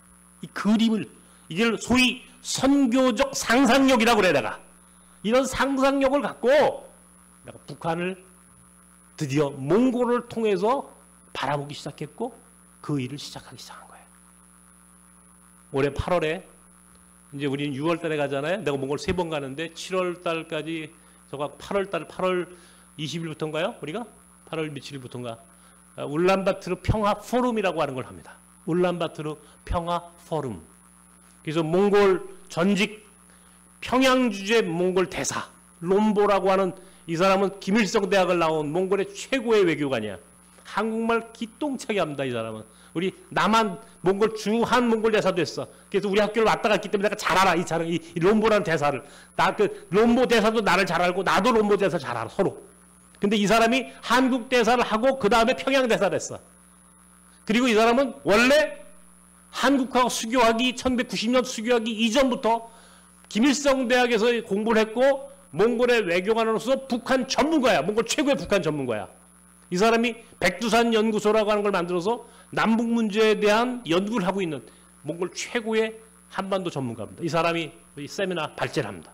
몽골의 전직 부총리가 나와가지고 또 발제를 합니다. 우리가 그런 사람들과 계속 포럼을 같이 합니다. 올해 8월 달에 바로 그 울란바토르 평화 포럼이라고 하는 것을 제가 몽골 울란바토르에서 해요. 이번에 한국에서 한 70명, 80명 정도의 우리 한국에서 대표단도 가고 또 몽골 쪽에서도 아까 얘기했던 백두산 연구소를 비롯해서 몽골의 전직 관료들, 학자들, 외교관들 대거 들어와서 우리가 한 몇십 명 정도가 호텔을 빌려가지고 포럼을 합니다.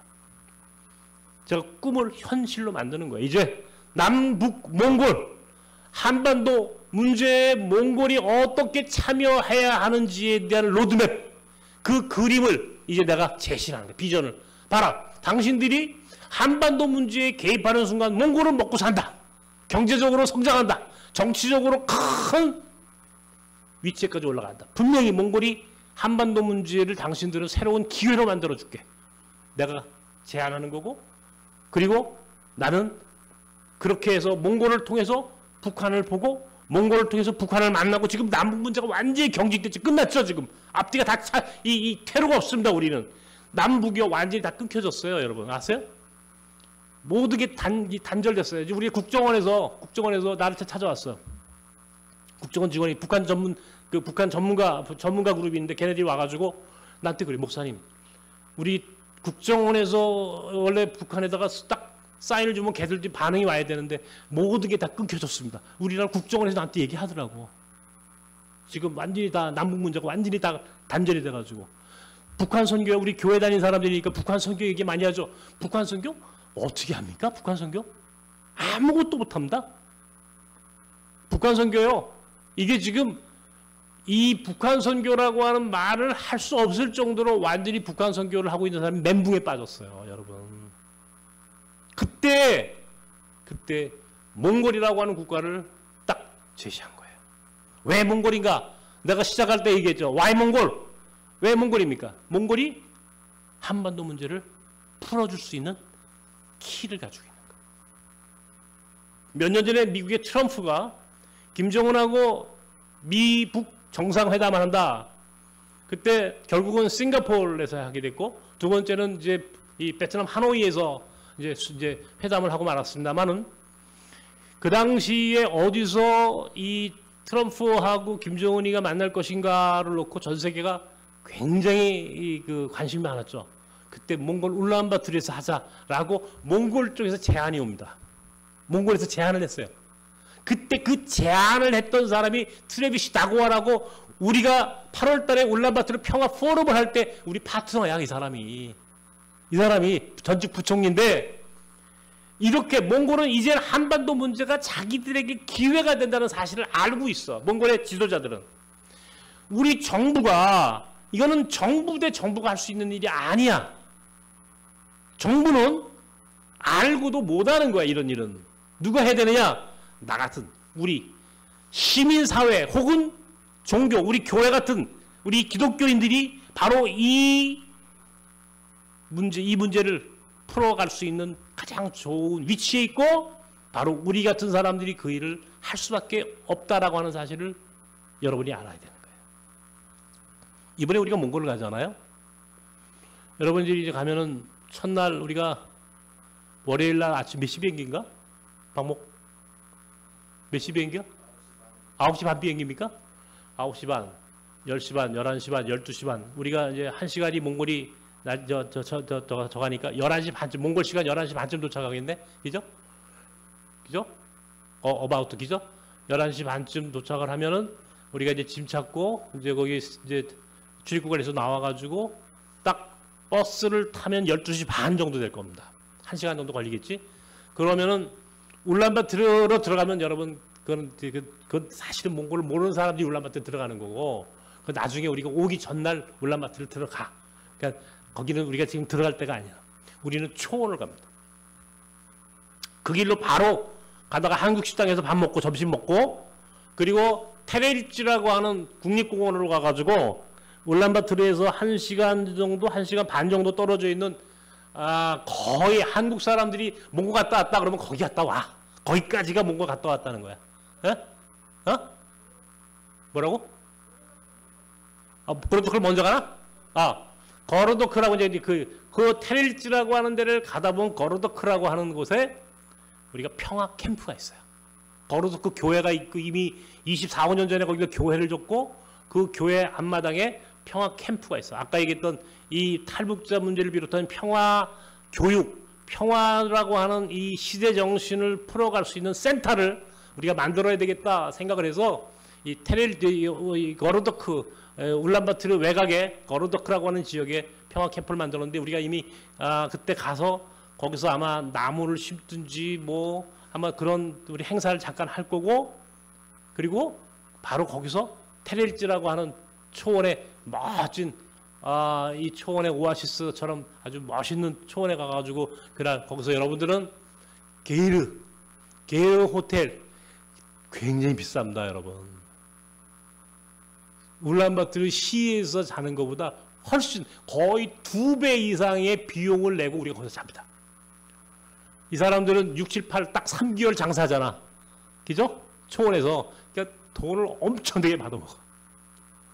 그럼에도 불구하고 나는 여러분들을 모시고 첫날 거기서 여러분들과 하루 자게 될 겁니다. 그리고 그날 양고기 허럭이라고 하는 양고기를 아마 먹을 수도 있고 양 잡는 것도 보실 수 있고 그날 그 초원에서 멋진 울란바토르에서 몽골에서 첫날을 보내고 그 다음날 아침에 말을 타든지 가서 그날 저녁 때 말을 타든지 말 타고 싶으면 말도 타고 또 초원을 또 산책도 하고 그리고 다시 울란바토르 오면 거로도크라고 하는 곳에서 아침 우리가 한 10시나 11시쯤 도착해가지고 그날 그 지역에 있는 주민들을 대상으로 떡볶이하고 오뎅으로 점심을 대접합니다.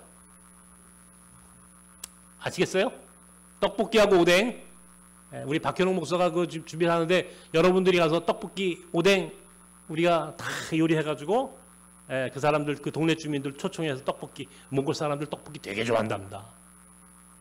그래서 오뎅하고 떡볶이 해가지고 작년에는 김밥, 돼지고기 두루치기, 잡채 아유, 엄청나게 손 많이 가더라고.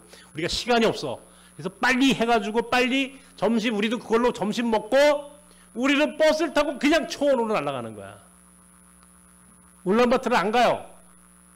가지고 어디를 갔냐면 아까 얘기했죠? 가다가 모래 사막도 들리고 그 자체가 멋진 여행이야. 기가 막힌 초원을 다니면서 그거는 정말 그 몽골의 오아시스라고 하는 하라호름 아르랑가이라고 하는 곳을 향해서 가는데 거기에 우리가 하라호름 그 옛날에 칭기스칸 제국 때 거기가 수도였다 그랬죠? 그죠? 제가 이제 몽골 가면서 이제 또 버스 안에서 다 설명을 해드릴 건데 이게 몽골 제국의 수도였어. 수도. 과거에. 그러니까 거기에 뭐 굉장히 많은 스토리를 가지고 있는 땅이야. 거기를 가다 보면 이제 터키 박물관도 있고 또 모래 사막도 있고 그래서 그 하라오름 인근에서 우리가 초원에서 하루를 또 잡니다. 게르 호텔에서. 그것밖에 없어요. 몽골은. 나가면 호텔은 게르에밖에 없어요. 전통 가옥. 거기서 또 하루를 자고 그리고 거기서 그래서 어기노르라고 하는 호수를 갈지 지금 그 강변으로 가나? 어디로 가나? 아직 결정 안 됐나? 하루 자고 어기노르 호수로 가죠? 어기노르 호수라고 하는 몽골은요 여러분 이 광야만 있는 게 아니라 초원만 있는 게 아니라 호수가 기가 막히게 아름다워요. 에? 내가 몽골 호수 얘기를 나중에 또 몽골 가서 얘기를 하겠습니다만 어기노르 호수 제가 한 7, 8년 됐나요? 거기를 가서 하룻밤을 잤는데 너무 좋더라고. 거기 호숫가에서 우리가 또 게르 호텔에서 거기서 또 하루를 주무십니다. 거기서 이제 하루를 주무시고 그리고 이제 와서 이제 거기 아랑가이에 있는 또 내가 지금 거기 교회를 하나 지금 수배를 하고 있는데 만약에 우리가 가는 길을 가까이 있다면 그 교회도 한번 방문할 거고 뭐 하여튼 여러 가지 뭐 여러분들 이제 가다 보면 뭐 그게 여행이에요. 그냥 몽골이라고 하는 나라가 어떤 나라인지를 정말 진수를 보는 몽골은 초원을 가봐야 되는 거예요. 몽골 초원이 있고 광야가 있어. 광야는 저 고비 사막 같은 초원, 사막, 광야, 황폐한 그 메마른 땅, 고비. 한 고비 두 고비. 그죠? 우리 한국말 고비라는 말 있죠? 그 말이 똑같은 말이죠. 고비 사막이야. 그래서 거기가 있고 그 다음에 우리가 가는 것은 사막도 있지만 우리가 가는데 모래 사막도 있지만 우리는 초원이에요. 우리가 이번에 가는 곳은 사막이 아니고 광야가 아니고 초원입니다. 멋진 초원, 지평선, 끝없는 지평선. 거기에 멋진 양들이 그냥 막 놀고 양들이 지나가는 모습을 보고 그 초원에서 여러분들이 여러분 인생에 내가 사람들한테 그래요. 내가 이제 그래도 이 선교지를 많이 다녀본 사람인데 나보고 딱 전 세계에서 어디를 꼭 가봐야 되느냐라고 묻는다면 나는 딱 두 나라를 얘기합니다. 하나는 터키, 두 번째는 몽골이다. 몽골과 터키를 가봐야 세계를 보인다. 세계가 보인다. 왜? 터키라고 하는 나라는 오스만 투르크라고 하는 세계적인 이슬람 제국이 있던 그리고 바울의 또 선교지였던 굉장히 의미 있는 땅은 터키예요. 터키. 두 번째, 몽골. 칭기스칸의 제국을 전 세계에서 가장 큰 제국을 만들었던 제국의 땅이야. 어마어마한 제국. 그러나 그 제국의 주인은 이제 정말 이제 그 땅의 주인이 너무 이제 열악해져가지고 지금은 세력한 민족이 됐고 말았습니다만은 그러나 아직도 몽골이라는 국가는 잠재적인 능력이 있는 나라입니다. 그리고 그 멋진 초원, 끝없이 펼쳐진 자연, 아직도 그 자연 그 몽골에 아무것도 없는 벌판이지만 그 몽골 초원에서 쓰면 내가 얼마나 작고 미미한 존재인지에 대해서 실전적으로 내가 깨달아. 아, 나는 별거 아니로구나. 우리가 하나님 앞에서 우리의 인생이라는 게 얼마나 미미한 존재인지를 내가 실전적으로 고백할 수밖에 없는 거룩한 땅이 나는 몽골이라고 생각하는 사람. 그래서 몽골을 가봐야 한다. 거기서 두 가지 더 한다면 바이칼을 한번 갔다 와야 돼. 러시아 바이칼을 갔다 와야 되고 한 번 더 간다면 네팔의 히말라야를 한번 가자. 저는 다 갔다 왔어요. 제가 여러분들 모시고 히말라야도 갈 생각이에요. 바이칼, 러시아 세계적인 대담소가 있는 바이칼 호수도 난 여러분들 모시고 한번 가고 싶어요. 시베리아 횡단 열차를 타고. 내가 거의 그 시베리아 횡단 열차를 타고 바이칼을 갔다 왔다는 거 아닙니까? 내가 이렇게 연약한 인생인데도 불구하고. 나 여러분들 모시고 그런 데 가고 싶은 거야. 다른 사람 다 간다면 안 가, 이제. 거기서 우리가 몽골을 만끽하고 돌아와서 그리고 목요일 날 저녁쯤 울란바토르로 돌아와서 그날 여러분들 뭐 민속 공연을 보든 하여튼 그 시간 되는 대로 여러분들과 함께 또 거기서 또 몽골 신학교도 좀 방문해야 되겠고 몽골에 거기 우리가 만든 교회당도 한번 예배당도 한번 갔으면 좋겠고 여러분들 아까 얘기했던 수오바트라 광장이라는 것도 여러분 보여주고 싶고 아까 얘기했던 자이승이라는 전망대도 한번 올라가고 싶고 가고 싶은 게 너무 많아.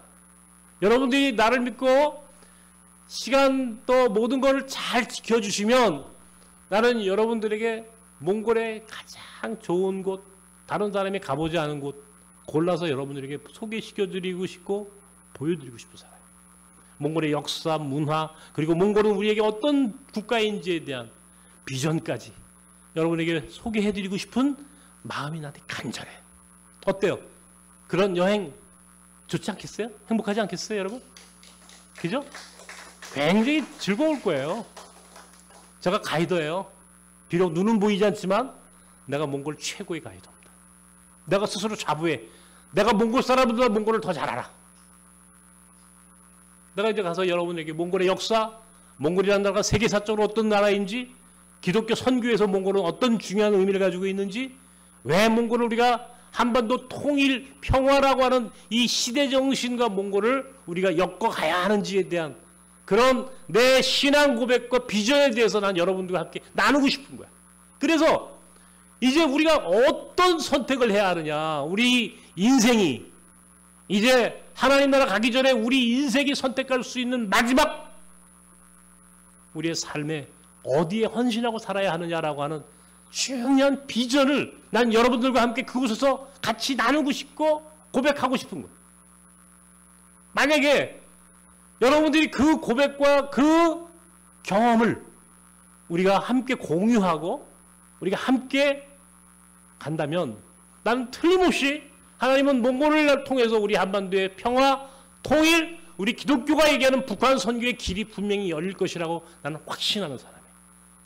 나는 갈수록 내 비전과 내 꿈이 그리고 내 상상력이 나는 옳았다라고 나는 믿습니다. 내 상상력이 옳았다. 두고 봐라. 세상은 이렇게 바꾼다. 내가 비록 내가 건강하지 않은 인생을 살고 있지만 몸은 육신의 몸은 내가 건강하지 않지만 내 마음과 내 영은 내가 어마어마한 꿈을 꾸고 사는 사람들이에요. 목사가 이런 얘기하는 거 들어보셨어요? 대한민국 목사 중에? 없어요. 나는 그런 꿈을 꾸면서 나는 지금까지 여기서 몽골 학교를 합니다. 이게 학교 하나 운영하는 거예요. 여러분 간단치 않은 겁니다. 이거 굉장히 어려운 거예요. 내가 지금 한약방 갔다 왔거든요. 네? 우리 집사람도 그렇고 나도 그렇고 몸이 안 좋아가지고 했더니 그 한의사 선생님이 딱 맥을 짚어더니 엄청난 스트레스를 받고 사는군요. 우리 집사람한테 엄청난 스트레스. 우리 집사람 보고 뭐라고 하는지 도망가야 났는데 우리 집사람한테 하는 얘기야. 그래서 날 두고 도망가든지 나보고 엄청난 스트레스를 받고 산대. 그래서 잠 못 자고 아프고 그런 거라고 내가 지금 약을 줘놨습니다. 약을 이제 한약을 줘갖고 이제 그걸 먹어야 된다 그래서 지금 병원에 갔다 왔습니다. 한방병원에. 이렇게 고생을 하지만 내 마음속에서는요. 나는 굉장히 큰 그림을 그리는 거야. 나 여러분들과 함께 그런 일을 하고 싶은 거야. 단순히 뭐 몽골에 가가지고 별 보고 오고 뭐 말이나 타고 오고 이게 우리 몽골 여행이 아니에요. 사람들이 몽골 가면 그거 하고 와서 몽골 갔다 왔습니다 그러는데 그거는요, 그건 기본이고. 예? 여러분들 이제 몽골 우리 초원에 가서 하면 하늘에 손 딱 닿으면 별 딱 딸 수 있습니다. 여러분 별 담을 수 있는 그릇 하나씩 가져가십시오. 아름답죠. 예? 몽골의 그 초원에서 그 별을 보고 이제 가면 제가 다 설명하겠습니다만 쫙 깔린 에델바이스와 그 초원에서 불어오는 그 바람 속에 숨겨져 있는 태초의 냄새, 에덴의 냄새, 하나님이 천지를 창조하셨을 때의 냄새를 맡을 수 있어요. 그 냄새가 뭔지 제가 여기서 말하지 않겠습니다. 여러분들이 몽골의 초원에 저와 함께 가서 직접 그 냄새를 맡아보십시오. 그리고 그 냄새가 무슨 냄새인지 여러분은 금방 알게 돼. 깜짝 놀랄 겁니다. 이 냄새가 태초의 냄새였어. 바로 그 태초의 냄새를 여러분들이 알게 될 거예요. 나는 이번에 우리 박시영 고문님 모시고 몽골 가게 돼서 너무 좋습니다. 감사합니다. 몽골에 가셔서 북한을 이제 지금 당장 통일은 안 되더라도 몽골이 북한 문제를 풀어가는 굉장히 중요한 키를 가지고 있어요.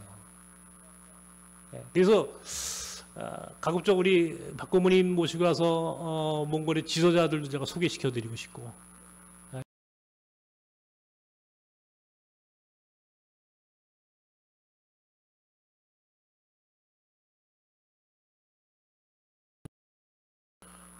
기죠? 굉장히 먼 거리거든요. 어기노로 아랑가이라고 하는 데까지 갔다 오는데 2박 3일을 우리가 가는 거예요. 초원을 달려서 거기서 초원에서 두 밤을 자고 다시 울란바토로 와가지고 가는 길하고 오는 길이 좀 달라져야 될 텐데 박 목사 그죠? 가는 길과 오는 길을 좀 달리하자고.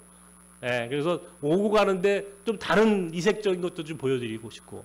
그래서 여러분들한테 그런 몽골에 대한 아름다운 자연, 또 몽골의 문화, 그리고 몽골이 우리에게 어떤 의미가 있는지 그런 토론을 우리가 직접 같이 버스 안에서 우리가 밤새 게르에서 산책을 하면서 여러분들과 그런 얘기도 나누고 싶고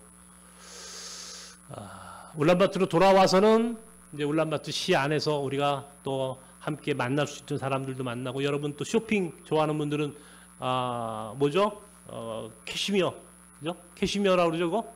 캐시미어가 몽골 최고의 상품은 캐시미어입니다. 몽골에서는 캐시미어밖에 할 게 없어요. 근데 뭐 내가 뭐 여러분들 그냥 거기는 한번 그래도 보여드리고 싶어요. 몽골 최고의 캐시미어 공장을 한번 보여드릴 거예요. 거기도 가서 보시고 또 물건 사실 분은 또 사세요. 뭐 그렇게 비싸지 않더라고요.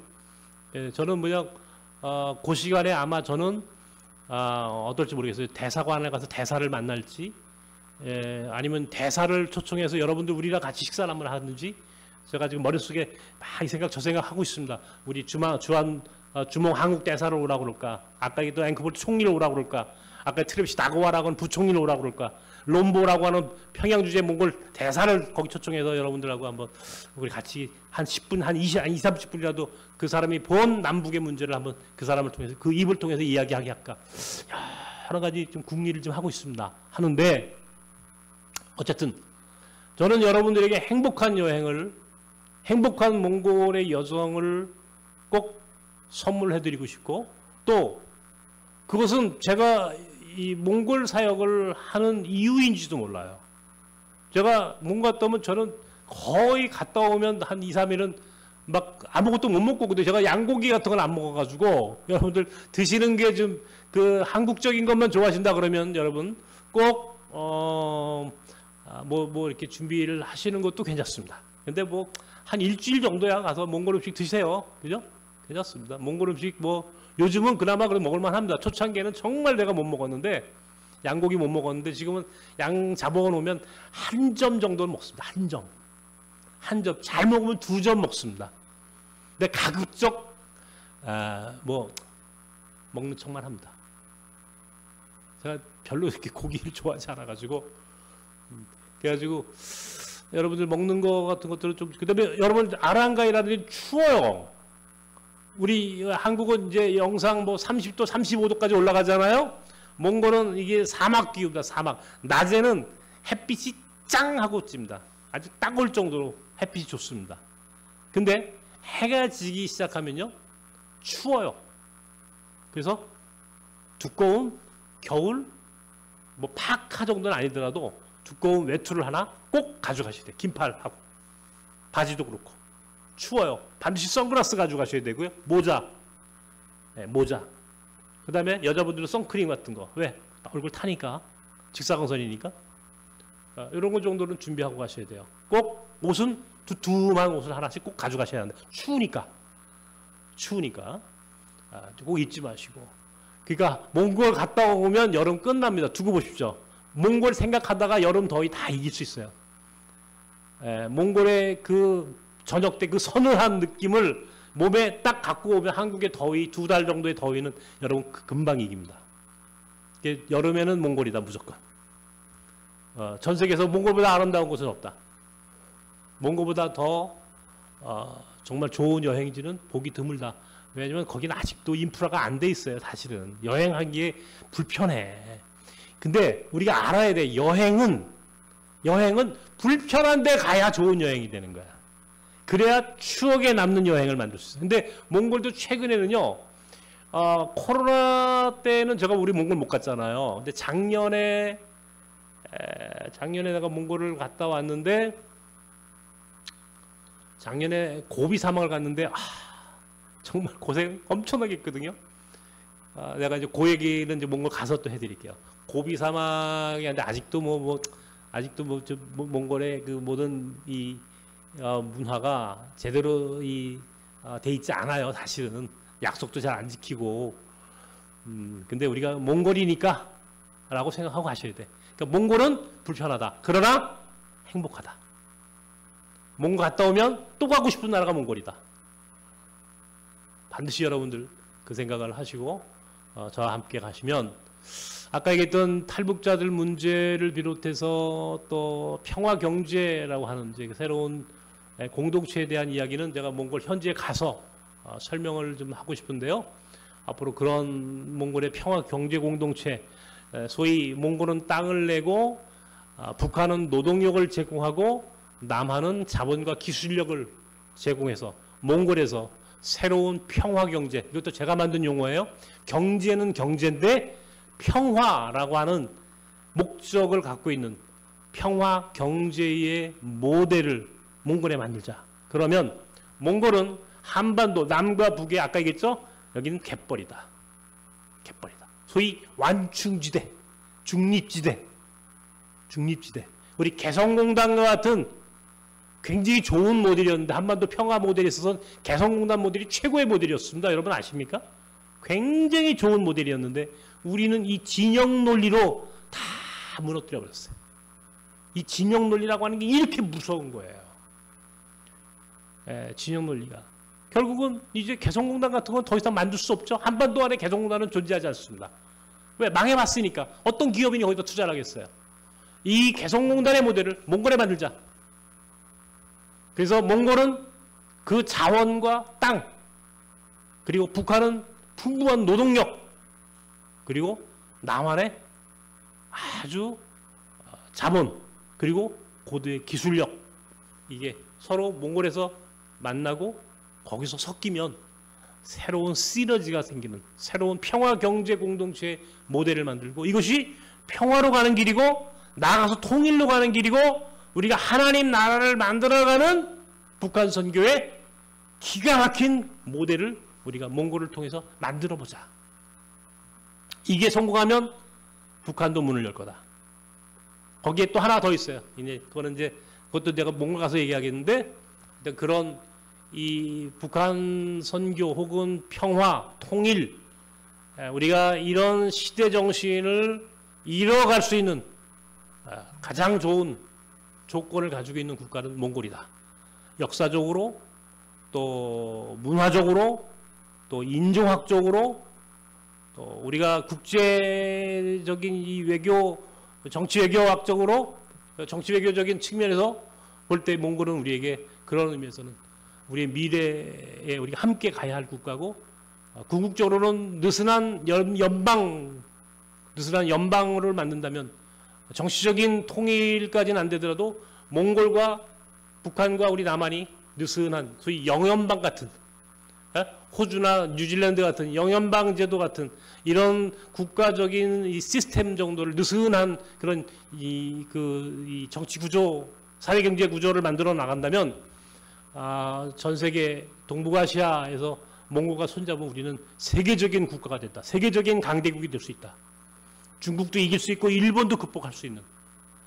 그래서 어느 누구도 무시할 수 없는, 비록 반도의 국가였지만 우리가 정말 그 위대한 미래를 만들 수 있다. 우리는 지금 섬나라죠. 지금 실제로 우리 대륙에 붙어 있지만 우리 섬나라입니다. 북한도 사실은 정치적으로 우리 전 세계에서 가장 고립된 국가의 섬입니다. 몽골도요.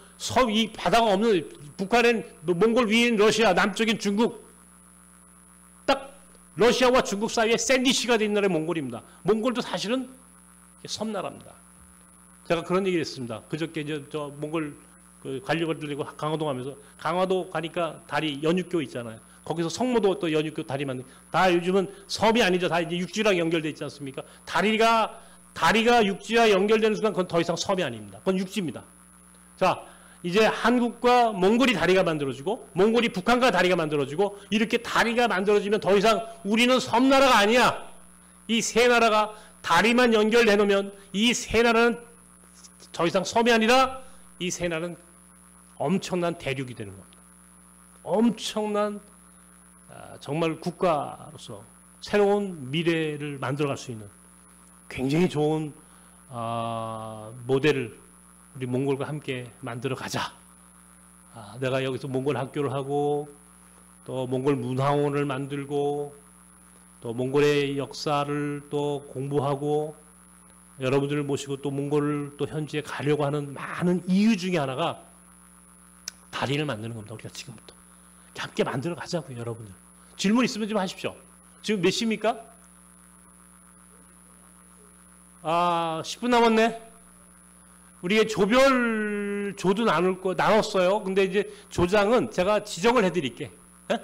1조부터 해가지고 이제 우리 단체 카톡방에 1조는 조장이 누구고 조원들은 어떤 분들이 해서 이 조별로 이렇게 움직여야 합니다. 그래야 우리가 지금 50명이 넘는다 그랬잖아요. 버스가 2대가 움직여요. 그렇기 때문에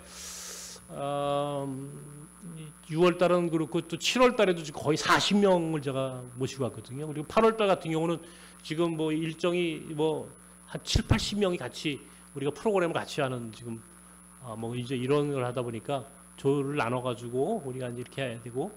자, 질문하십시오. 박 고문님 혹시 뭐 질문 없으십니까? 오 장로님 질문 없으세요? 조광진 목사님은 오늘 강릉에서부터 오셔서 감사합니다. 네. 저요? 근데 저는요, 이런 게 좋아요. 저는 이런 게 행복한 사람이에요. 제가 여러분들 모시고 몽골 가고 터키 가고 인도 히말라야 가고, 내가 그 이제 네팔도 가고 바이칼도 여러분들 모시고 하고 싶어요. 제가 시베리아 횡단 열차, 블라디보스토크부터 시베리아 횡단 열차를 타고 쫙 갔다 오는 사람 아닙니까? 이르크츠크까지 가서 바이칼 아론섬이라고 하는 섬 안에 들어가서 거기서 이틀을 자고 나온 사람입니다. 정말 우주 화성에 갔다 온 화성 같은 느낌. 그런 곳에 난 여러분들 꼭 모시고 가고 싶어요. 아무도 없는 아론섬, 바이칼 한 그 섬 안에서 가랑비가 오락착 내리는 그날 그 아론섬을 투어를 하는데, 난 지금도 그 느낌을, 그 아주 판타스틱한 환상적인 느낌을 나는 지금도 잊을 수 없어요. 나는 안 보이니까 난 온몸으로 이제 육감적으로 느끼는데, 그게 내가 바이칼. 근데 바이칼이요, 몽골의 홉스골이라고 하는 사람, 홉스가 붙어 있어. 몽골 쪽에 있는 홉스골이 상류야, 바이칼의 상류. 아세요? 그러니까 몽골이라는 나라가 얼마나 대단한 국가죠. 몽골의 바이칼의 호수가 남한을 번쩍 들어 던지면 바이칼 다 들어가거든요. 딱 그만큼 남한 크기만큼의 바이칼입니다. 그 크기가. 그런데 그 호수의 상류가 몽골에 있어. 홉스골이라고 하는 호수. 그거는 서울하고 경기도의 크기만큼의 호수야. 서울하고 경기도 크기만큼. 대륙이 큰 진짜 아름다운 그 야생의 그냥 그대로의 호수. 스케일이 다르죠. 예? 스케일이 다른 그런 호수의 그 원시 그대로의 호수가 있어요. 원시 그대로 호수. 근데 내가 거기를 호수고를 더 이상 안 가는 거는 몽골 사람들이 거기에 난개발을 해버렸어. 막 그냥 건물을 짓고 관광지를 만든다고 때려짓는 바람에 엉망진창을 만들어. 그다음부터 안 갑니다. 내가 호수고 끝났. 그래서 어기노루라고 하는 호수를 가는 거예요. 어기노루 호수는 아직도 아주 아름다워요.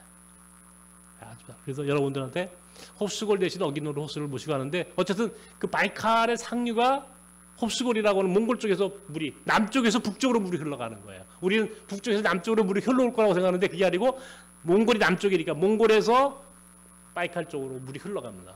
그 호수가 난 여러분들 언젠가 빨리 그 근시일 안에 하여튼 여러분들 모시고 바이칼도 또 가고 싶고 인도 쪽에서 히말라야로 올라가는데 그 히말라야가 너무 아름다웠던 그 기억. 거기도 내가 여러분하고 한번 꼭 기회가 되면 여러분들 모시고 히말라야를 한번 올라가고 싶고 한 3,500m, 4,000m 정도까지는 버스가 차가 올라갑니다.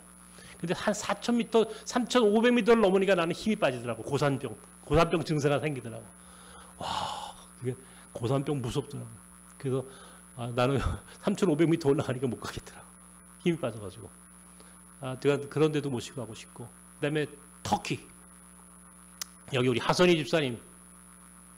우리 작년 딱 요맘때기죠?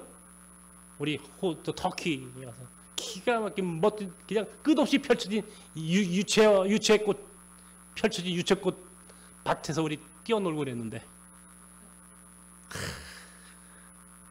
여러분들 그런 데 가자고요. 저하고. 우리 뉴라이프 미션이 나는 여러분들에게 그런 선교적인 삶, 선교 현장에 대한 경험 그리고 미래 우리의 남은 삶을 어떻게 살아야 하는지에 대한 비전 이런 꿈을 함께 여러분과 나누고 싶은 그것이 내가 꼭 여러분에게 하고 싶은 여러분과 함께 하고 싶은 내 삶이고 그렇습니다. 자, 질문이 없으신 것 같아요. 여기까지 할까요? 고맙습니다. 감사합니다.